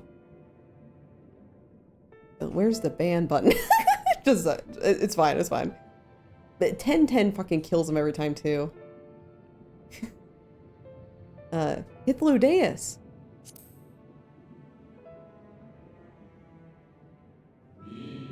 How good of you to remember. You've been talking to nobody about Dragon Age for some reason. We're just holding that stone. I see you've been collecting stars.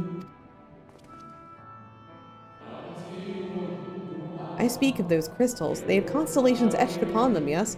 You blew up a megachurch and started a holy war. We all have flaws, Treesus.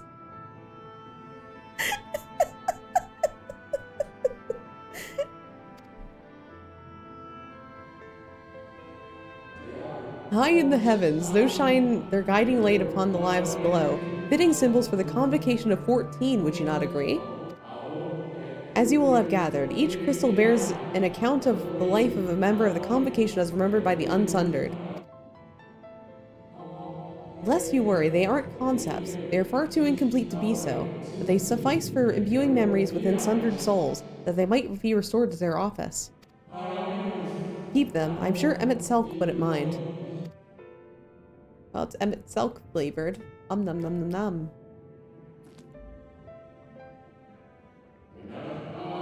So how fare you of late? You're feuding with Elidibus this time, I believe.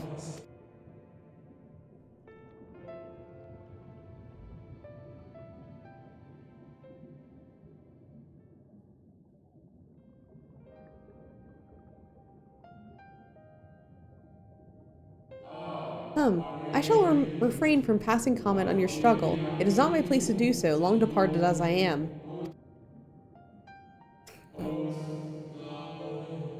He killed possibly hundreds of innocents and started a strife leading to a near mass genocide. But he's cute. I mean, to be fair, I mean, that's kind of my MO. I mean, I've liked worse. But if I may give voice to a personal desire, I would rather you lived. If you do not,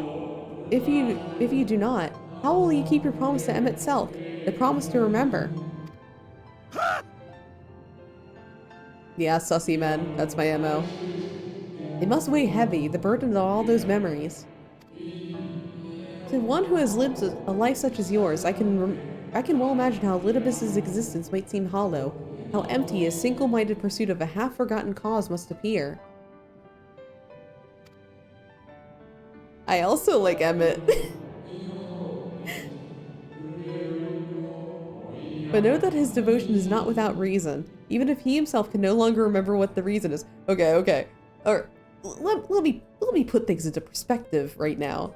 So, you think it's fine for a guy to basically lead countless wars against innocent people and killing millions upon millions of people, but you draw the line at a single church blowing up. Someone gotta get their priorities straight. But know that his devotion is not without reason, even if he himself can no longer remember what the reason is. Emmett caused multiple wars, Anders caused one war. Well, that is quite enough. That is quite enough to talk about Elidibus. I would see that you would reunite the wayward stars. He is cute though. He has a good coat. I agree. Oh.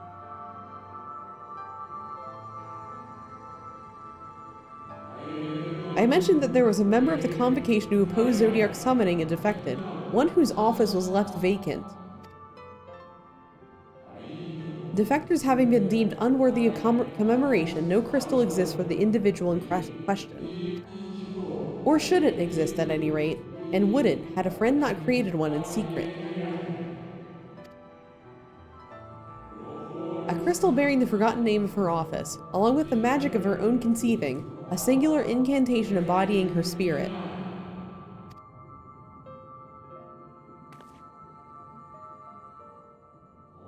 Among all the offices, the 14th was most unusual, for while the rest sat in Amarat, its holder was charged with gaining an intimate knowledge of the wider world.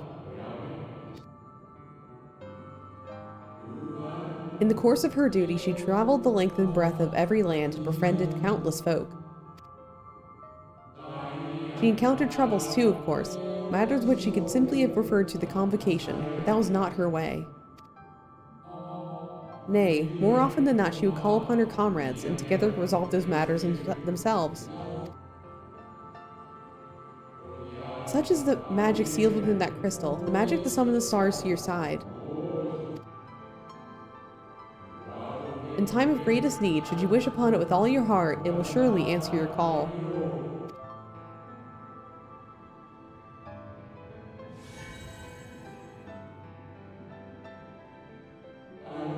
And now it is where it belongs. Ah, there is no need for thanks, nor will I hear any complaints about either. After all, I cannot say whether I act on my own volition or by the will of my Creator.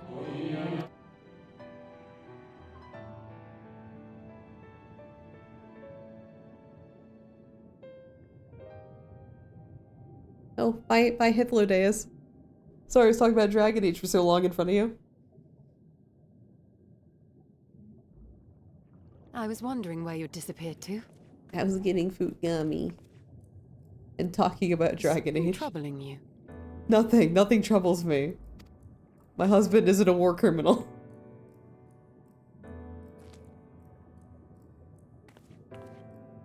Yeah, exactly. Makes so much more sense. No? Very well. There's been a bunch of like scenes where I'm just like, oh my god, now that I played Endwalker, it makes a lot more sense. I have everything. Let's hurry back to the surface.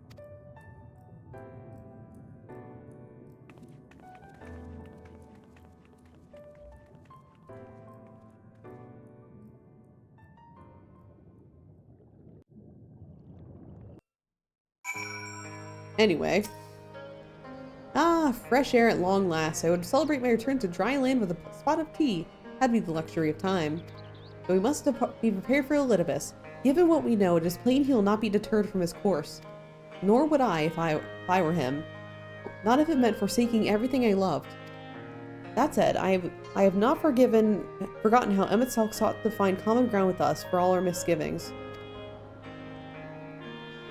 Ultimately, our differences were not to be bridged, of course, but one must always try. Emmett Selk understood this, and if his gesture resonated with you, perhaps he might consider reaching out to his brethren. Though it may be all for naught, you of all people know there's no such thing as a foregone conclusion. That's how I felt after playing Realm Reborn after Shadowbringers. Guys, you're so close to being right, but murder wrong. Right, no more musing. We have taken far too long as it is. Our friends await us in Yulmore, yes? Let us hurry and join them. Right, Yulmore time.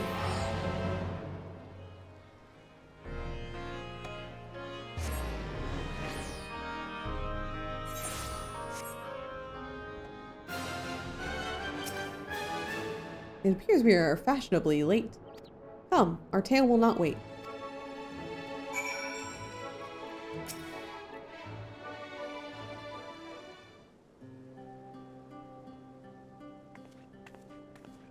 Forgive us our lateness. Master Chai, my congratulations on your appointment. By all accounts, you are a capable mayor. Oh, I have capable friends, my lady. I must say, it's good to see you looking hale and whole again.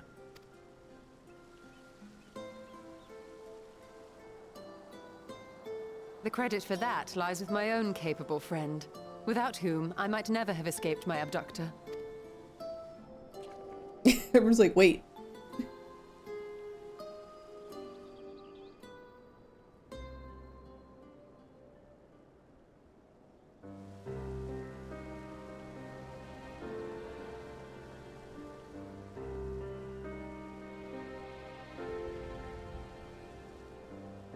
A primal? I suppose that would explain why Elidibus has been fostering faith in the Warrior of Light. Real talk, the Chais were some of the best guy characters in the entire story. I agree, I agree. The Chais are a huge highlight of Shadowbringers in like the entire story of Final Fantasy XIV. While you were enjoying your audience with the Wandering Heart of Zodiac, we were busy dispatching the last of the Black Master Ascians, a task which proved almost insultingly easy. Formidable though we undoubtedly are, they were obviously sent to provide encouragement for budding heroes. One cannot help but wonder how many times the ploy has been used before. Master Chai, you mentioned that the people of Calusia are similarly enamored of the Warrior of Light. Indeed, though it's hardly surprising given the state of the world. Many are still struggling to find a purpose, and it's only natural that they should take comfort in the tales. Then the fever has spread to every corner of Norvrent. We may have dealt with his black-masked minions, but it is plain Elidibus has yet to show his hand.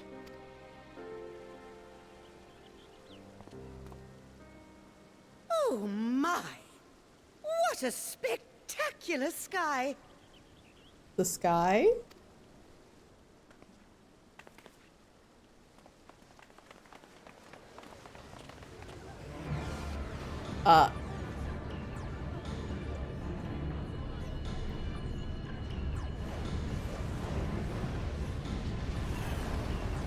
Another star shower. Wait, is that...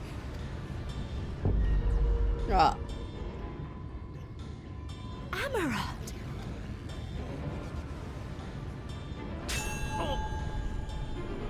Here, feel, think. Did you hear that? That voice calling out? No, I didn't hear anything, but... Why do I feel so... like I've lost something dear to me? Does Elidibus seek to awaken more people to the Echo with clearer visions of the final days?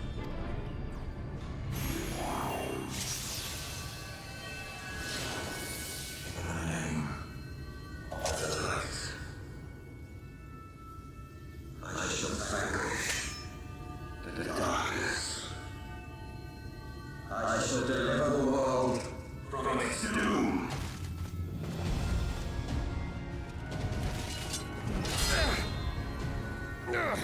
And who might you be?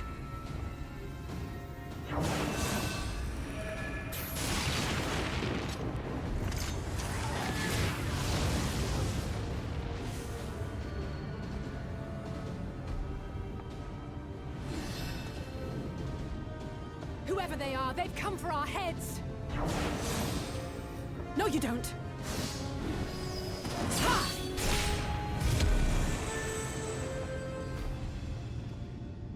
They are not of flesh and blood.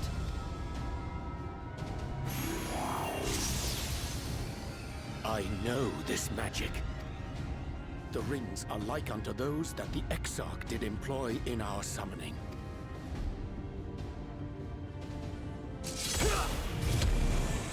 Are you saying the Exarch is summoning them? Nay, yet the similarity can be no mere coincidence.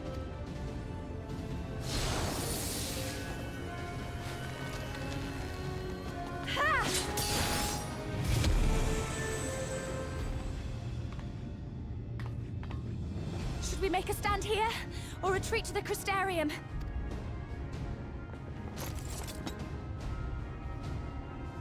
The ether churns around us. More of them will appear ere long. To stay would only place innocents in harm's way. We must fight this battle elsewhere. Wait!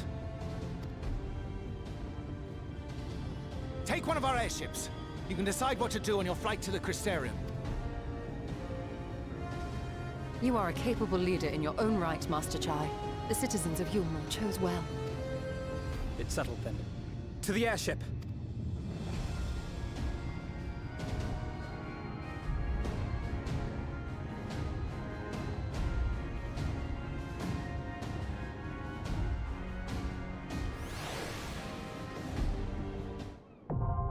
Here is Gauntlet, now accessible.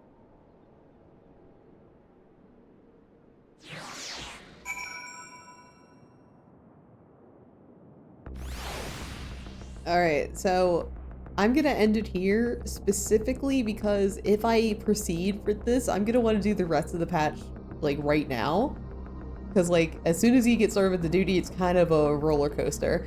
So I'm gonna leave this all for Friday. So Friday is gonna be the official ending of Shadowbringers for this replay. So Friday will be the finale for Shadowbringers, which means like end of 5.3. And then that means Saturday is gonna end up being the beginning of Endwalker. It's gonna be fun. So thank you guys so much for joining me today. Let's see if we're gonna raid.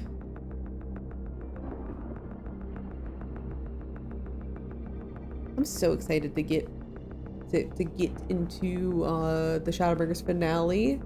Let's see.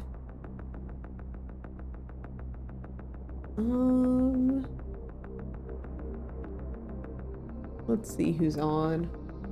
I'm checking various stream times lately. Oh god, that person has been streaming for way too long. I don't think they're gonna last.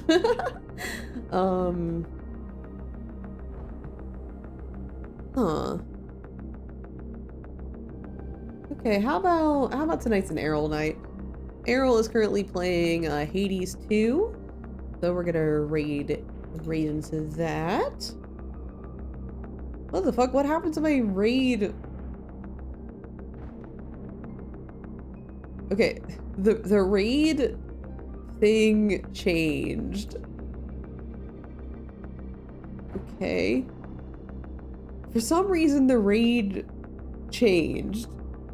So it's like bigger on my screen now. It's weird. Yeah, it looks really weird. This is the first time I'm seeing it.